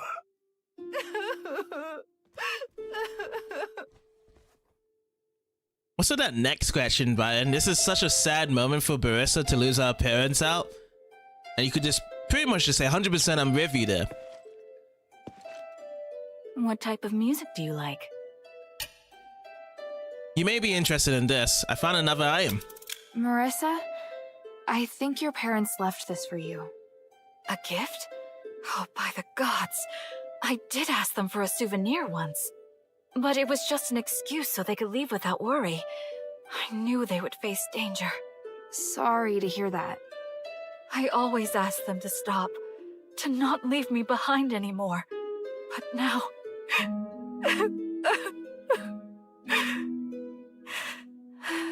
They were doing important things for the city. I knew, but... Mother... Father... Oh, sorry, It's fine. I never had the courage of my parents. But what can I do now? My music might make everyone happy. So that's exactly what I should be doing. Right. Yeah, she's not going to be over from that. It's going to be taking a while for her to go away from what happened to her parents there. But she made some music about it.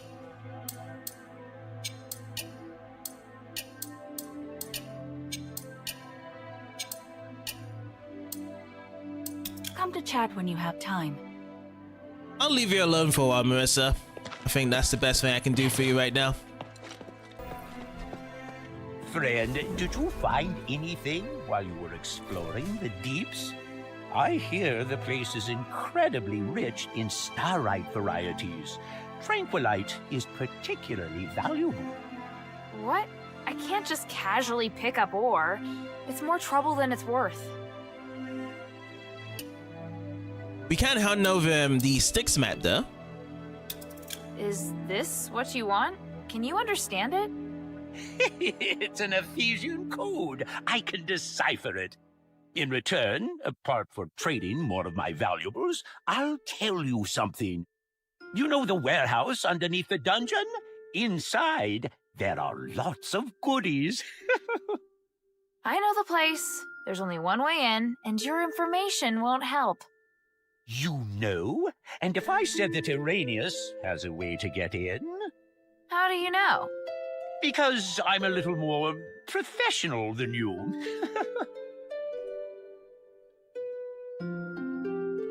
Maybe there might be something extra around to it. But we do have Shop Items Expansion 3. All expansions to Quintus's shops have been completed. He will now sell more items that are even rarer and only available in limited quantities. Alright, that's it then. How To be all can completed. this humble servant be of service, friend? Let's see these limited qualities. Wrote a symbol. This is still the same. I guess it's the material then at this point. Sorry, or cluster, reclamor, slab, astral concentrate now that can be purchased here. Oh yeah, this is great. But we have to come back some other time because look at my star. I used it up from getting everything else sorted out with my weapon mods and upgrading the weapons and enchantites. But yes, let's go over to the camp in Glittering Deeps and see if Iranius can sort out the problem for Old Whitebrow. Hilda, you're here. Be careful. The sleep magic wore off. We gotta think of something. Oh, you're just in time. I had just finished my assessment and he suddenly became violent. The spell may have been faulty, but this situation is far more complicated than I'd imagined. I'm so sorry. I'm leaving him in your hands. I'm going to attempt to close the channel, but it will require a great deal of focus. Hold him down or knock him out if you must. I just need enough time to cast the spell. Got it. I'll handle it. I'm counting on you. Here, take my throwing knives. Interesting. So he's wandered off. Please be fine, old man. It's Lord Iranius. This is sure to be an eye-opening experience. How exciting. If you're ready, hold him down. I am ready. Exterminate all Oh, here he is. intruders.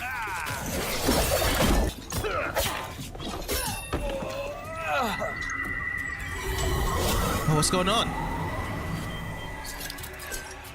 Oh, so we just had to knock him unconscious. We didn't have to go all the way down in terms of the Is it health done? there. Did the ritual work? Kid. Old man, he looks better. Yes, he's fine now. Give it a while. He'll be awake soon. Lord Iranius, that was incredible. Such a marvelous device, and what wonderful technique. Oh, it was nothing really. The ritual went more smoothly than anticipated, and now I can confirm that it works. You've never done this before? Before this, it was all theoretical. After all, when would we have the opportunity to test it out? He's very lucky. If he had crystallized, this ritual would not have worked, and there would be nothing I can do. How can I repay you? I promised the mistress that I'd return immediately. If you want to repay me, then you could use this tool for me. I'll pass the instructions for the ritual to these scholars. If you find anyone who can still be saved, bring them here to dispel the control. You've got it. You saved the only person who's ever been there for me. I'll do anything to repay you. We got an important item, Underworld Whispers. And the journal update for Uninsani. Looks like there's a continuation for that as well.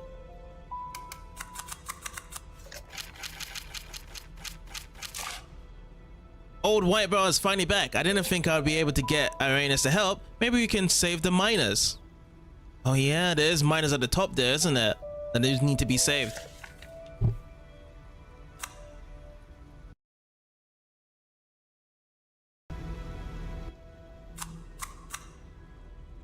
And the item as well.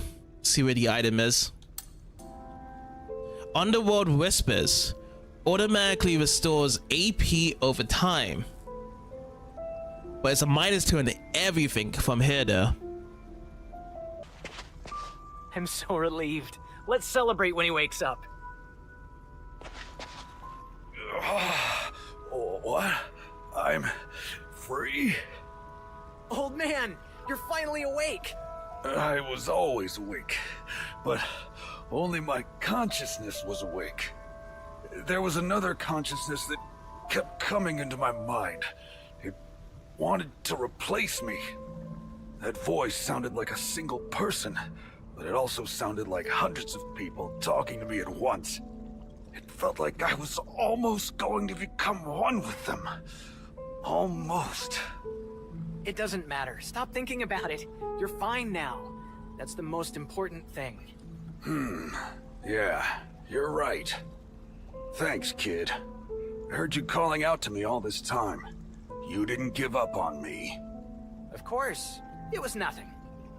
And you, Northwind Legion soldier. Thanks to you, too. You were a great help. I'm glad you've recovered, but there's some things I need to ask you. What do you want to know? Let's ask about the destroyed defensive devices. Why did he destroy the magical defense barriers? Did you want everyone to be controlled by the voice? Listen to me, it was all an accident. I specifically instructed my assistant not to touch the magical devices when we passed through the barrier. Everything was going smoothly at first, but suddenly the ground started shaking violently. I thought it was just an earthquake. Right after that, the voice appeared. It didn't just bewitch me though, it gave me an unforgettable experience. It made me understand more about this world. Old man, this isn't the time for you to relive your experience. So could it have been the earthquake that damaged the ceiling devices and caused this return? I feel like there has to be more to it. I believe him. Earthquakes are freaking an aphis, a phenomenon we call struggles of the trapped owl.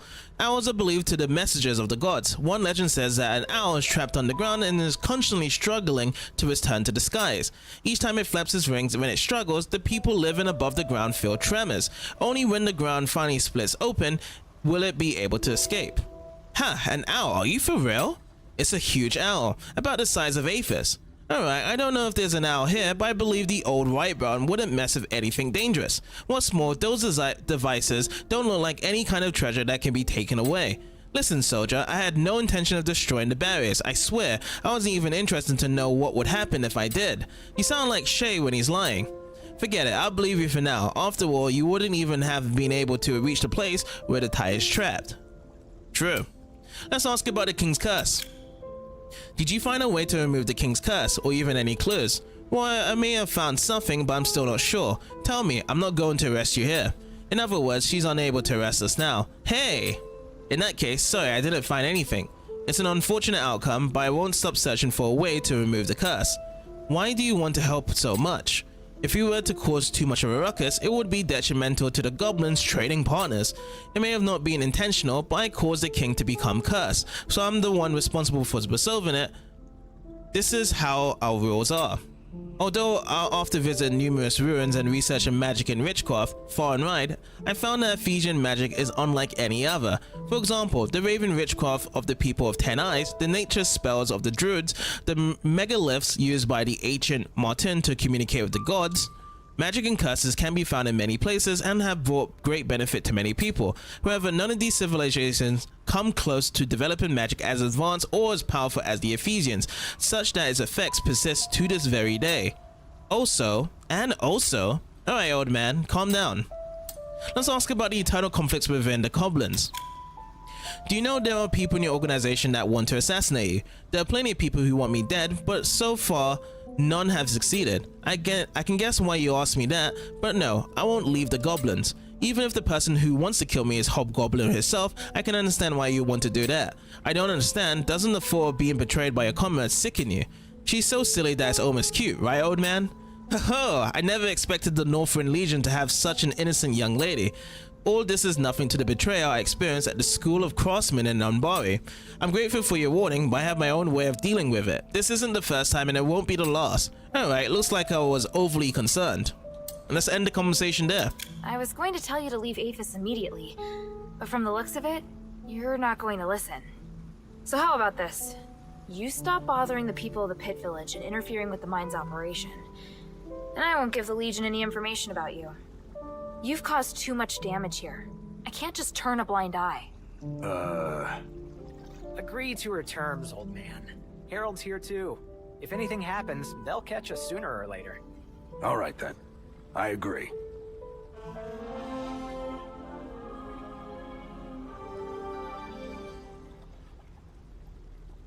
Awesome. So the mission has been done and completed.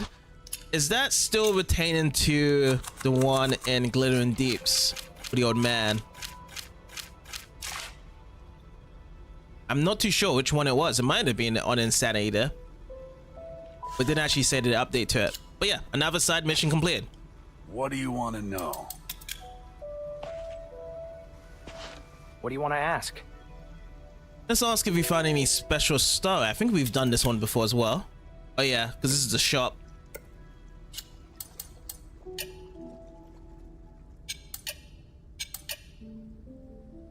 Let's ask about the mysterious map from before. Now that old Whitebrow has come to, can this map finally be read? Alright, the map. What map? This one is covered with strange symbols. Shay said there's a hidden message on it that only you can decipher. Let me see. Simple. All we need is some potion. I searched you, but didn't find any potion. Where do you put it? Everyone's got to have their own secrets. Look, this should do the trick. This is a map of the mine. No wonder it looks so familiar. It says inaccessible. Looks like they found something that was unable to acquire it. A place that couldn't be reached, even with all that equipment. Unimaginable. After all, luck and fate cannot be forced. Alright, we've got the decoded mysterious map. Let's ask about some personal matters. Ask about the result of his mission 2 years ago. So how exactly did you succeed 2 years ago? You really do care a lot about me, don't you? At least that's how it feels. Think of whatever you want. I just want to know what happened in the end. Aha, it's simple actually. Although Baron Rindura's castle was highly guarded and stealing his treasure was a difficult mission, my objective was never the gold resort that you were guarding, so don't you worry. Let me guess, your objective was the vault of the gold resort opens, right? You know me so well. Come on, tell me, how long did you have your eye on me? But the vault collapsed, so you didn't get to complete your mission, did you? When I first entered the vault, I picked up few valuable artifacts. They may have looked unassuming, but they were worth a fortune. Do you still remember the statue that Otto broke? Its eyes were made of corundum. Corundum is light but strong. It's made by a technology that was only possessed by the extinct Martian civilization. But Otto was an idiot. He had no idea how valuable corundum was. So I picked it up instead. Hee. He's an honest person, not a thief like you. Well, I am the notorious slightly after all. Let's ask what his plans to do now. Now that old Whitebrow's come too, what's your plan? It's just me and the old man now. With everything gone on in Aphis, running around will get us into trouble. I'll stay here and wait for old Whitebrow to get better. And I guess you and Howard are in the middle of something very important right now, so can't spare the time or effort to arrest us. I just want to say, if you need anything while you're in Aphis, you can always come to me. Think of it as a repayment for helping me save old Whitebrow, although personally I'd just like to see you again. If you weren't a thief, you would make an excellent warrior. Ha, I wish you would leave the Legion and go adventure with me. That would be much more fun. I like to work with you, but of course, only while in Aphis. Next time you meet outside of Aphis, I would make it easy for you to catch me. I knew I could only believe half of what you said. Let's talk to him about the dangers of magic. After everything we've been through to save old Whitebrow, you should know by now how dangerous magic is. And you're even more naive about magic than me. You must have learned your lesson now, right? You're right. I really was naive. Magic's a lot more interesting than I thought. What? I always thought magic was complicated, so whenever old Whitebrow talked to me about it, I had no interest. But after getting to know these scholars, I realized there were so many different ways that magic can be used. It's amazing. Now that the old man's awake, I can take this opportunity to learn more about this place. By the winds. Your optimism has no bounds. I thought all that's happened would at least deter you. I was scared at first, but once you understand the theory and methodology behind it, there's not too much about it. Don't speak so soon. And that's about it.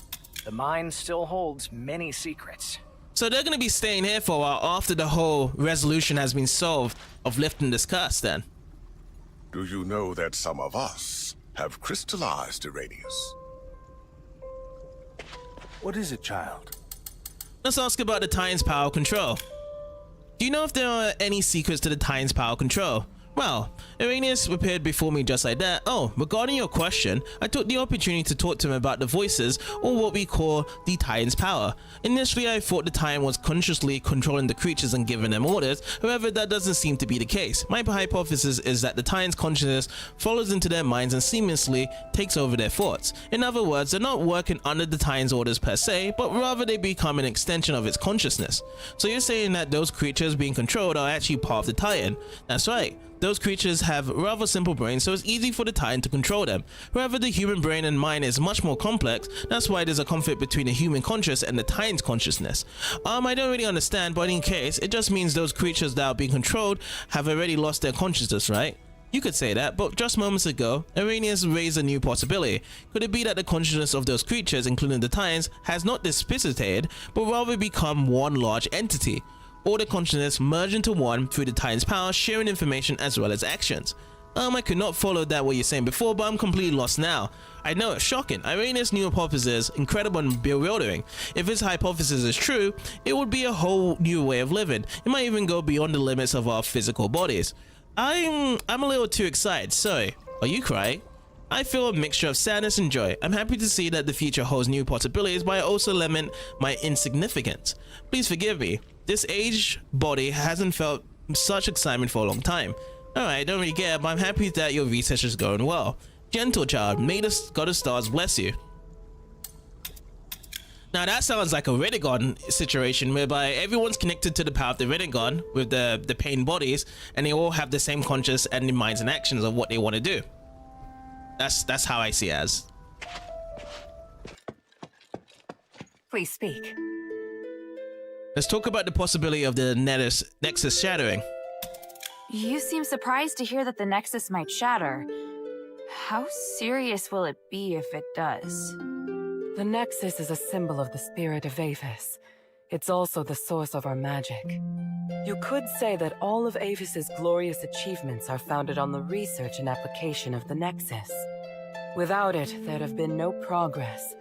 Our lives could have turned out even more primitive and barbaric than those in Anbari. To lift the curse, we must run the risk of shattering the Nexus. But if the curse isn't lifted, then Aphis is doomed. But please, keep this between us. If the other factions knew, they would never allow it. So, I must carefully consider the consequences. Tanrius did leave us a way to repair the Nexus. Is something else worrying you? I just hope everything goes smoothly. Let's ask about the Free Thinkers Physicoi. There's something else. Have you heard of Petrius's Freethinker scholars? Yes, but there are only a handful of them. I thought they might even be just a legend. Well, I came across them in the deeps. One of them told me that Tanrius was their founder. What? You mean they actually exist? Yes, and they're unwilling to do anything that would harm life. They're directly opposed to Petrius's approach to research. That goes along with what I'd heard. It's remarkable. How did he manage to persuade them? What? Hilda, I'm very interested in the knowledge that the scholars possess. I'd really like to talk to them. Perhaps I could send Bion to meet with them, if they're willing. Sounds good. Is there anything I can do? If you have time, you could ask if they'd be willing to meet. Outside the shelter, naturally. So, just meet with you? Yes. And in conclusion... There's one more thing. Minerva, I saw Father. I see. Are you all right? Aren't you worried I might go after him? I am. But you chose to come back and tell me. That shows me you're not planning to betray our agreement. And for that, I am grateful. As my commander, he ordered me back to Anbari.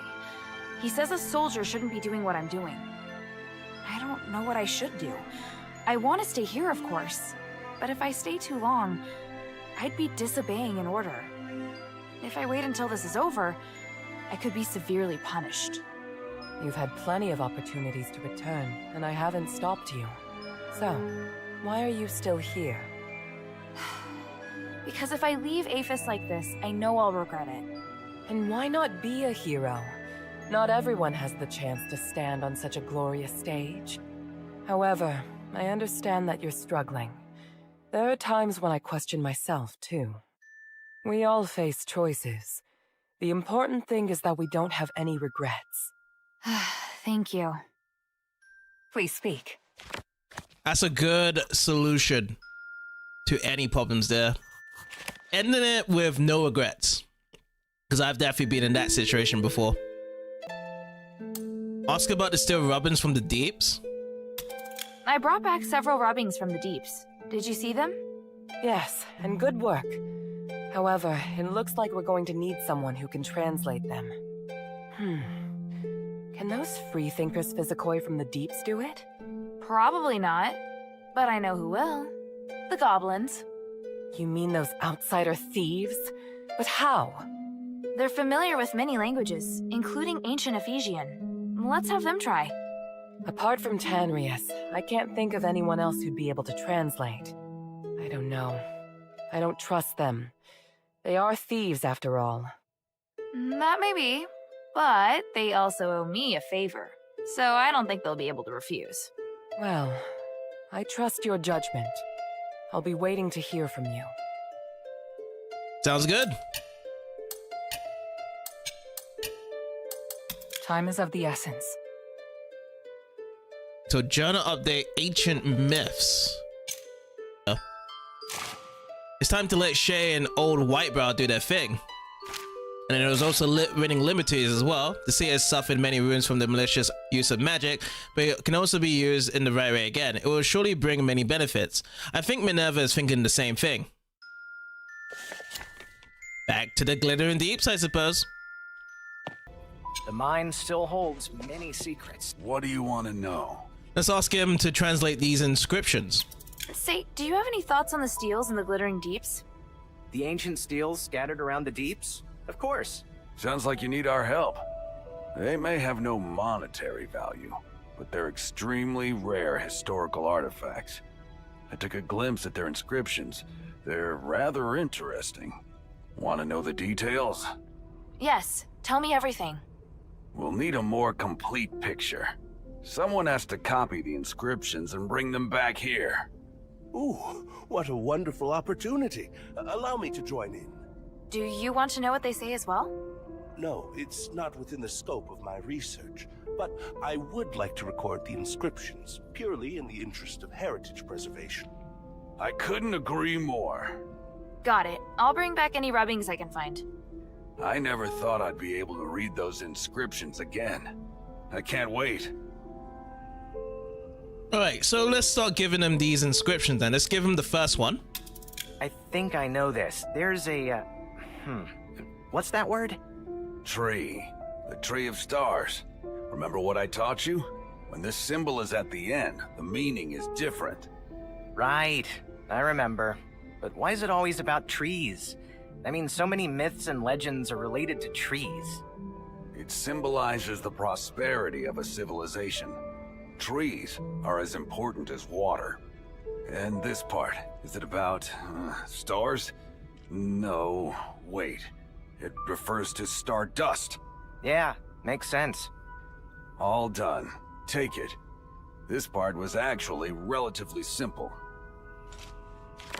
Alright, how about the second one? Oh, hey, let me do it. I know how to translate this part. No, you don't. Stop fooling around and watch carefully. Lawbreakers were buried beneath the Tree of Stars. Interesting. I bet the ground beneath the tree was filled real quick. Shut it! This is the flair of the myth. Don't spoil it. Myth? But many accounts of history go like that, especially those filled with tyranny. You think I don't know that?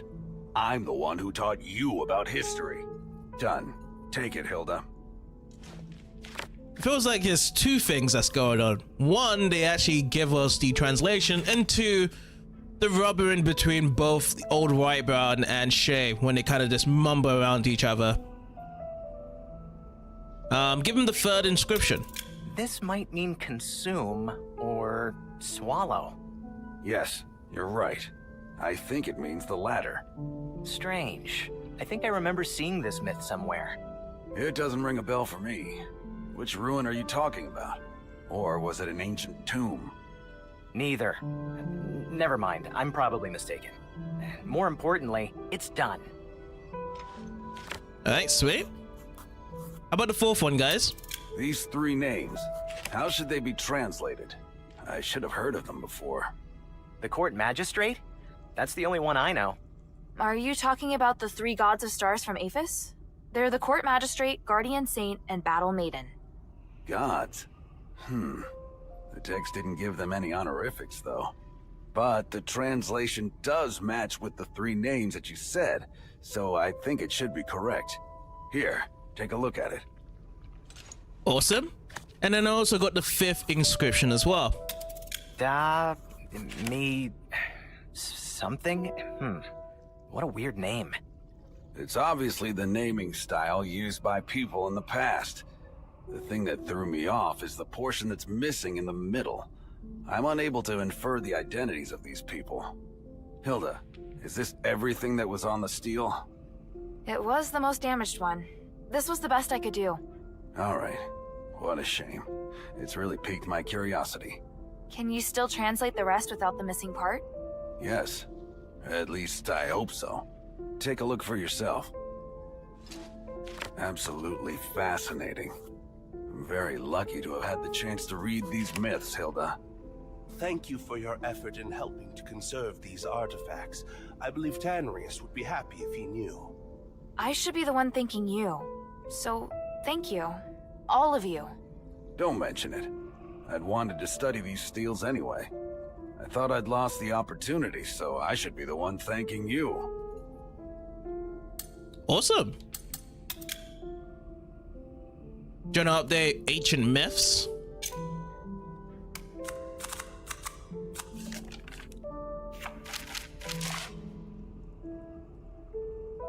So let's see. After sinning, they not only did repent, but also polluted the whole system. Trust people are really everything in this world. The fruit that whispers, that's so eerie. Without proper leadership, it really is easy for people to go toward the darkness. The one sees people as her children, so even though she had to leave, she still sent the 3 to guide and protect them. All of those years ago, people relied on hope to survive the darkness. That's also what the Ephesians need most now. Yes, that's what it is. It turns out that before the 3, there was another god this powerful. I really hear about this from the Ephesians. With such great power, perhaps she is as strong as the Titan. Oh, it's time to let Shay and Whitebrow do their thing. Okay, so that's the beginning part there. But that is the update that we have here. So should we give this over to Minerva now? Something you wish to tell me, child? Yes. Like I said, I am here on behalf of Mistress Minerva to search for Tanrius. But after meeting you, I think the Freethinkers could be extremely important to the future of Aphis. I'd like to ask for your help on the Mistress's behalf. You mean Minerva of House Laurel? I've heard much about her from Tanrius. He said she's a very dedicated leader. She is. She's also extremely interested in your research and would like to meet with you. I'd never considered working with any leaders. To be honest, I don't really trust anyone of high rank. There's an air about them that doesn't sit well with me. I believe Mistress Minerva is different. That is your opinion. But I've observed you for a while, and I can feel that you're an honest person. Also, if it weren't for you, I wouldn't have had the opportunity to speak with Arrhenius. So, yes, I'll put aside my prejudices and meet with her. That's great. I'll inform Minerva right away. Thank you. Don't thank me yet. We'll see first how the meeting concludes. What is it, child? Awesome. And winning liberties has also been updated.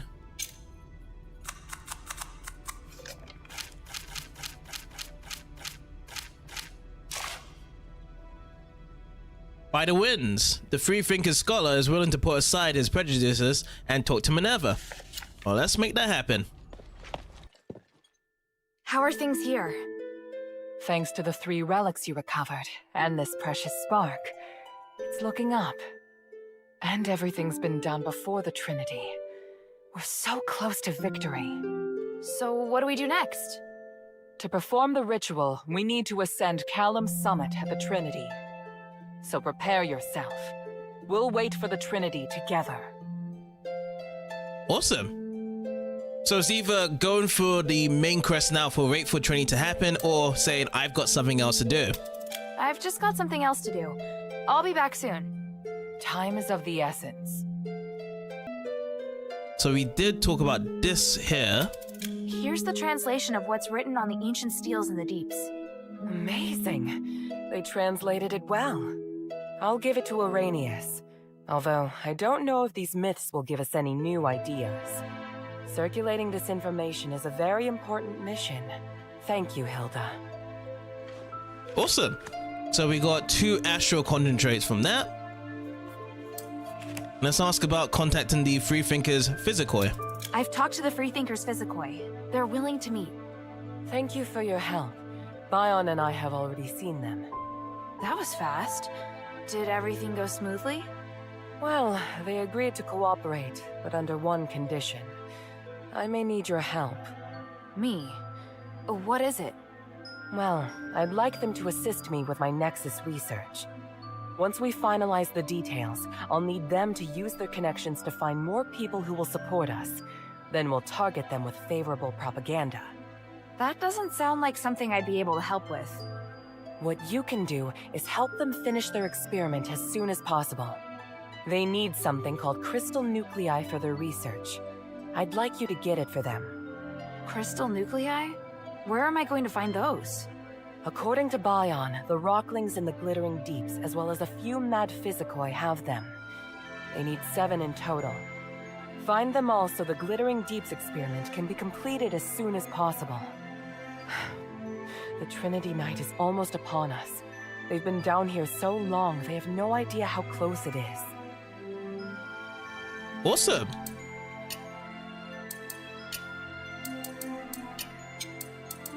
Time is of the essence. So ancient myths. Let's get that opened up.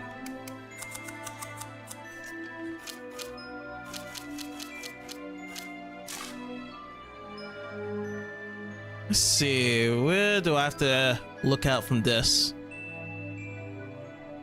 I mean, it's been updated, but there's no extra dialogue at this point. What we do know is that we have to find 7 nuclei. I have got a couple of them. Oh, this is it. So I got 17 overall. I can add 7 of them. Ah, is that... Oh my, this is splendid. I didn't expect the adherents to act so quickly. I had planned on taking my time. When you say take your time, you mean like a year or 2, don't you? Oh, no. That would be much too fast. Either way, please hand me the sample first. If I give you the sample, will you start working with Minerva, like immediately? I see. Hey, did you hear me? What? Oh, yes, of course. And please, allow me to thank you first. Don't worry, child. We'll fulfill our promise and meet Mistress Minerva, and we'll go very soon. When you say very soon... No more than a few weeks. I really wish you could have a sense of urgency. We're running out of time. Even if it is, as you say, we can't just pack up and go right now, but worry not, we'll make it in time. What is it, child? Alright, awesome. Looks like there's more to the journal update for winning liberties.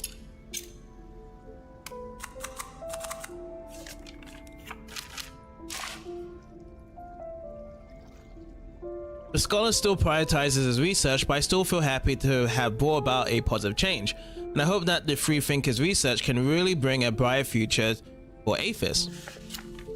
Now let's see with Minerva now that we have done that. The Physicoi have agreed to cooperate. I just don't know how long it's going to take. You can relax. They've already sent word, and I've asked Roxanne to arrange the next steps. You know, they are rather casual when it comes to time. Those Physicoi possess knowledge that will be extremely helpful in our efforts to revive Aphis. To be honest, I never imagined that you could bring such change. You've done well. Even so, we mustn't rest on our laurels. Not until we've reached our objective.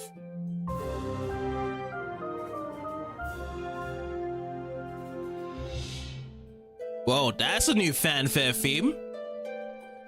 That's so cool.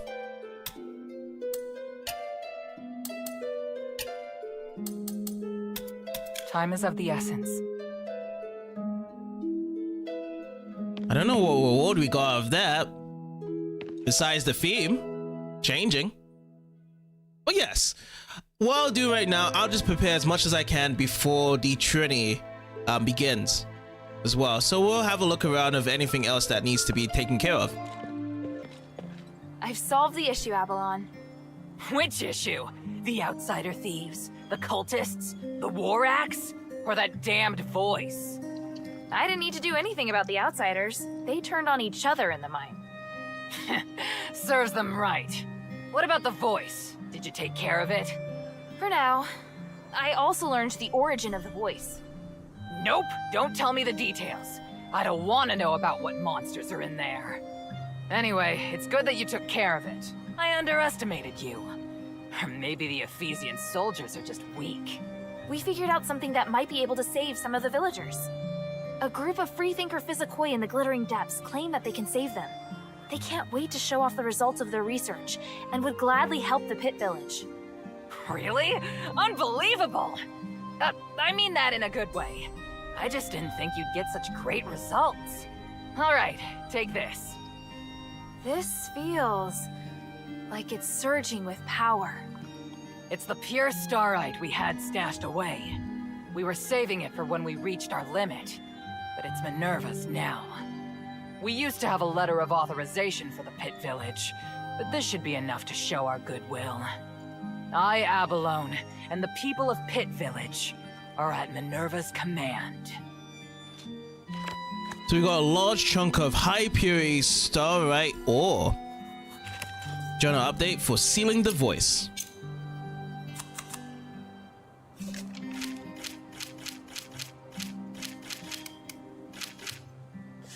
Okay, not from that side.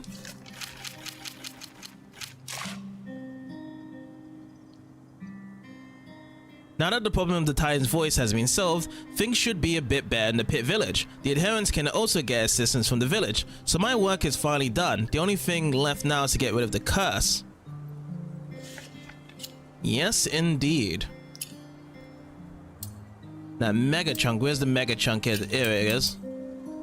A gift from Abalone to the adherents. It symbolized the return of the Pit Village to the adherents. Side ore as pure as this one is extremely rare, even in Aphis, which shows the Pit Villagers' sincerity. What is it? So we just give this over to Minerva? That's what we'll do? I told Avalon the latest news about the Deeps. She asked me to give you this. From now on, the Pit Village is yours. The mine originally belonged to the Mistress. It has been such a long time, but now it is finally returned to House Laurel. But this time it's for different reasons. I need to use these resources carefully. Thank you, Hilda. I never thought the adherents would get it back. The next thing is down to me. Please speak.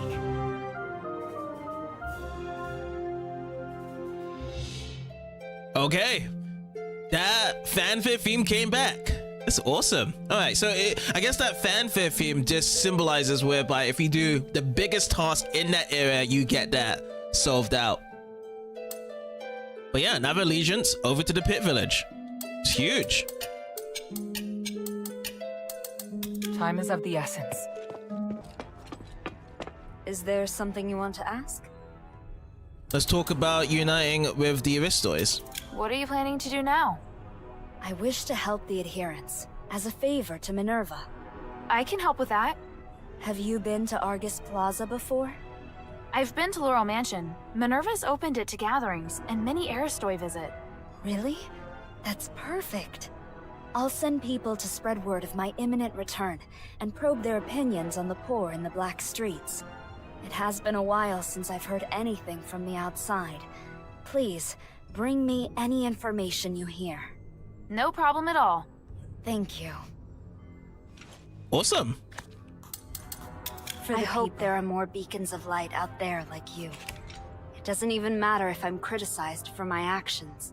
Only then can I be sure that the world is changing for the better. So the journal update is for Unity.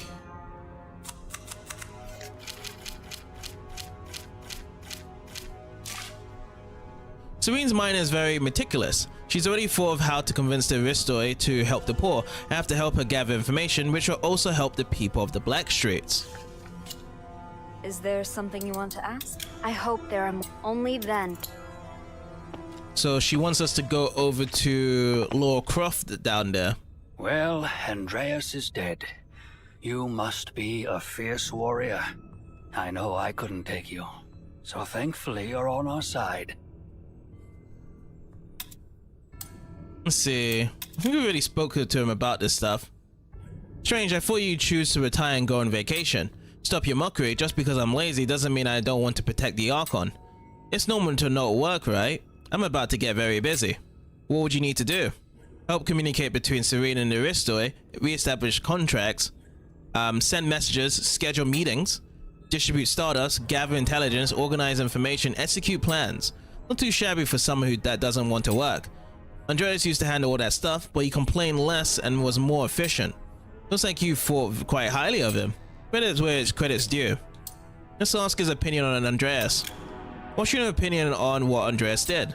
What opinion could I have? I guess he didn't have much of a choice. What else could he do? We don't live in a peaceful world of plenty, but I understand my brother's anger, including why Odysseus left. He has his own principles. Whatever they do is up to them. I just want to cling on to my life. If you were a bit more positive, maybe some things would be better. That's just empty talk. I don't think like that. Why torture yourself with thoughts of what you could have done? Otherwise, I could say that it wasn't for the Archon accepting Andreas' affections, things wouldn't have turned out like this. What? You couldn't tell? Hee. It's long been an open secret. What else could make a man strive so hard at the expense of all else? Then what do you strive for? A vacation, perhaps? I want to go to the ocean. It's kind of funny though, is that the loss of the people of the gods that helps that Serene now is the laziest one. It's kind of a story of like how the Taurus beats the hair to the race. Everyone else was ready in action to go straight to it, but the Taurus actually won, which was this guy. And now he's actually ready to work now. Eva, how about Odysseus? Is there something you want to ask? Let's see what other help he needs. We'll meet at the Rosemead Winery. Don't talk too much, just observe. Rosemead Winery. I still need to think of where that is. Oh, here it is, yeah. Rosemead Winery. Here are the supplies. Thank you. And how is your master? The mistress is fine. She just needs the eggs. She said that if you have any other needs, feel free to tell her. Thank the mistress for me, but I have yet to grow tired of the swamp. You're an odd one. You left Serene, so why don't you join the other Aristoi? Why debase yourself like this? Ha! I may look dirty on the outside, but I'm clean on the inside. Enough talk, though. Here comes my assistant. She's with me. I'm short. She's here to help. Wait, there's movement. In case something goes wrong. Leave it to me. Protect the traitor. I'm on it.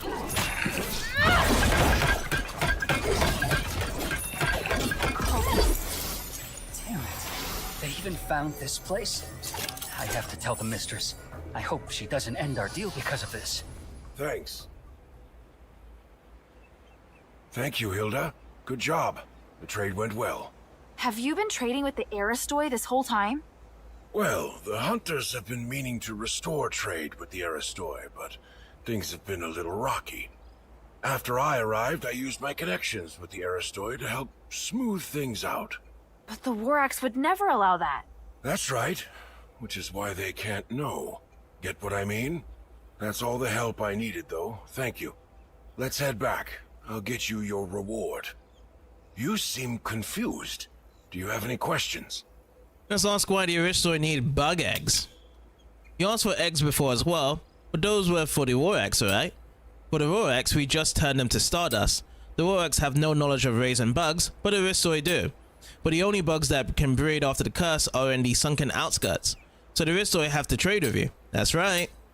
Why can those bugs breed? I mean, no other animals can. Yeah, and that includes us. That's why the eggs are so important. You seem confused. Do you have any questions? Let's ask about the relationship between the hunters and the Aristoi. How do you keep the Rorax in the dark? It's an open secret among the hunters.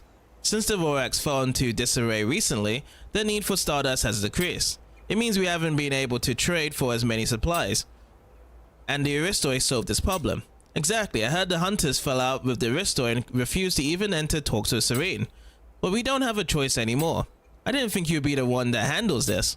There was a time when I couldn't imagine myself operating in the gray zone either. Perhaps I've changed as well, since realizing that I can't change the status quo even if I stick to my ideals. Doing something practical is what's important now. You seem confused. Do you have any questions? Don't forget to find me back at the camp. Will do.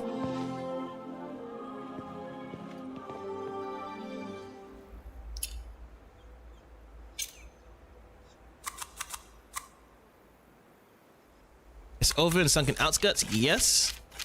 And the one I'm looking for now is to help the hunters. Ah, yeah. Odysseus has done a lot for me for the village and helped me as well, so it's not too much to help him out now. And this one has been completed. But I need to meet him back at the village so I can get that reward. Is Odysseus here? Dorax paid a visit. The Curian is discussing matters at the cabin on the high point near the entrance. I wouldn't bother him. Why do I have a bad feeling about this? The high point of the entrance. Odysseus and the Rorax. Word is you've been talking with an outsider. What do you mean? Don't play dumb. You've been sold out. We can overlook your business with the Aristoi, but an outsider... I don't know what you're talking about. That outsider killed our old boss, damn it! And you bring her to trade with the Aristoi? Is this all part of their plan? What? I've never heard of this. Quit lying, you bastard! No, Odysseus, no. Outsider!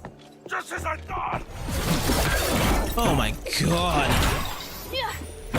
That sucks.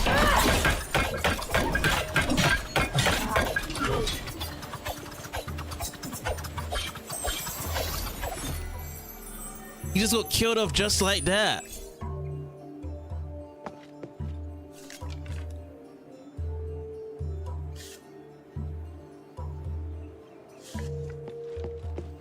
By the winds, not like this. I agree, not like this. But there's his Rex tablet.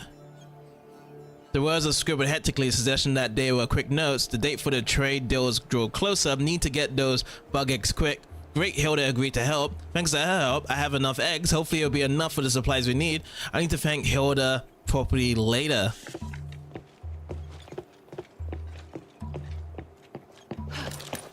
So something in the past that happened, someone scrolled out that the outsider that killed off Barad has come back to help him, and he died because of it.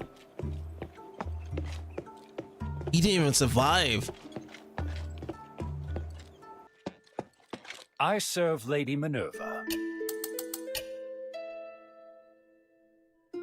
Oh, Odysseus. It's a pity, but I believe the gods of stars will watch over him. Are you all right? Yeah. Don't blame yourself, please. Neither you nor Odysseus did anything wrong. He tried to do what he believed was right, and he never regretted his decision. Not even after this. Even so, I still think Barad deserved to die. but I didn't think that my decision could lead to this result. There's never a perfect option. All we can do is to be strong and accept the outcome. If you really feel bad for Odysseus, then you should make sure his spirit lives on. I will. I hope. What an end way. I didn't like the part of him The just dying glory there. of the three.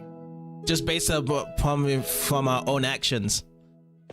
It's kind of a hard one to fall and fell swoop to it. So Narco is not. Oh yeah, Narco is in the other place. That's his update to it. He's no longer in this place anymore. Did you know that Archon Serene's coming back?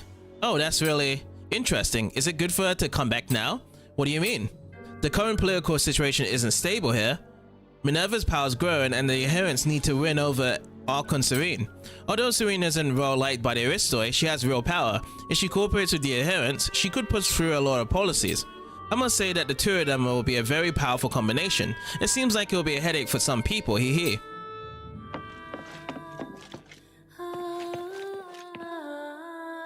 What's the matter? Did you know that Archon Serene's coming back? Oh really? I haven't heard from her in a long time. How is she? She's good. She escaped from the Rorax and can't wait to come back to get to work.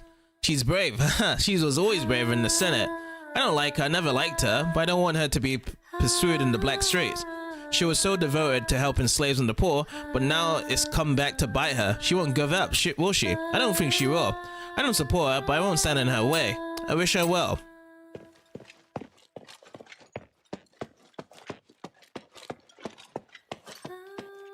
Okay, no one's not in this room. This was the room for Minerva's father when they used to be working in this place before the adherents.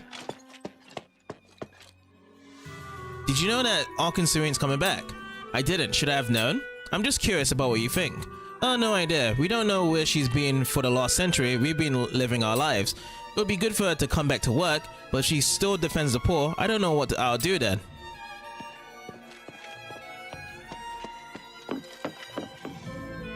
You really don't understand how precious Aphis is, Barbarian. And he doesn't really care about Serene.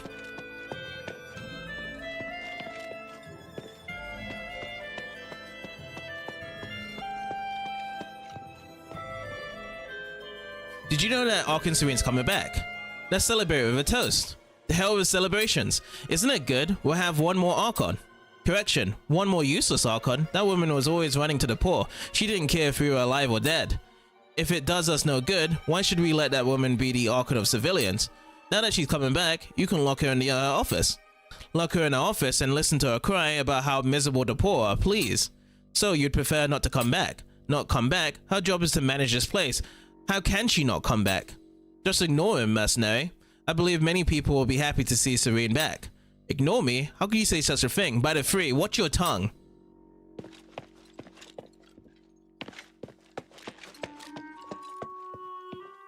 So you support Marble? You have one thing wrong. Why support is the palace itself. If the people don't trust the government, how does the country work? Would you still support Marble even if he were acting recklessly? That's what we give him power for. He was the Archon before the curse, and he legally enacted martial law. I don't agree with that. Depriving people of freedom through force is inhumane. You live off stardust every day. Think about where it comes from. Haven't you already sacrificed other people's freedom? Freedom? What are you talking about? Isn't it enough just to serve the king and the commander?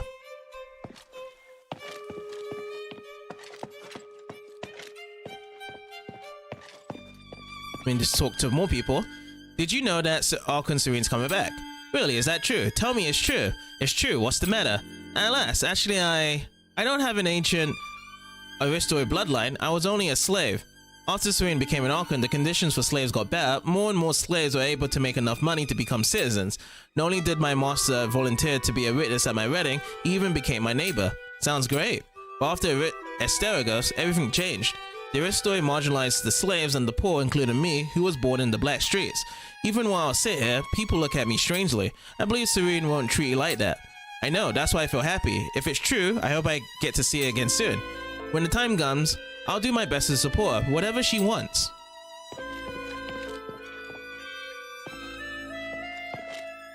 And who else do we need to speak with?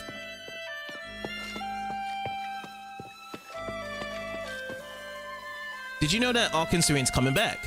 Is she still alive? That's amazing. She must have excellent guards. I think she'll be much happier if she died on the black streets.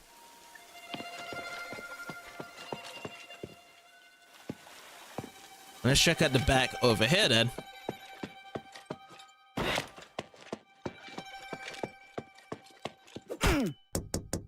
Did you know? No, forget it. What am I thinking? Yeah.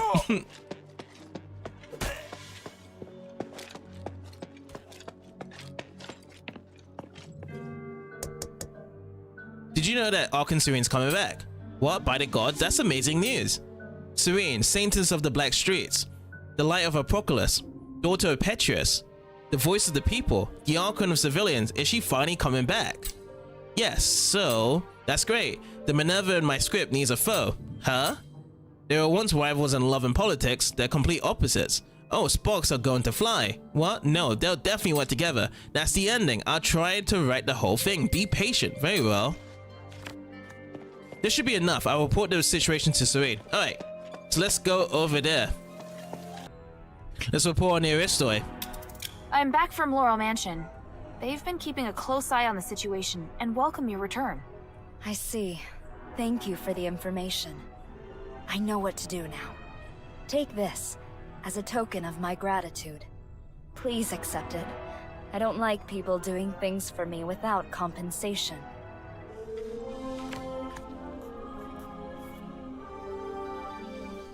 Pine of Stardust, Unity as well, updated.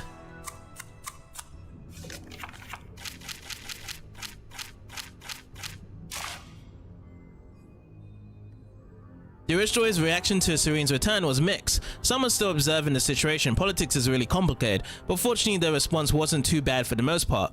With the information, she figured out what she must do. Serene must have thought a lot about this during the day, the time when she was locked up. Even in despair, she pushed herself to find a way forward. In this regard, Serene and Minerva are very similar. Their perseverance is most admirable. Yes, that is very similar between each other on what they want to do with their ideals. But yes, our ideals must follow on for next time, as we're going to be waiting for the Trinity to happen and resolve this once and for all. So I'd like to say thank you guys for watching this part, and I'll see you guys next time.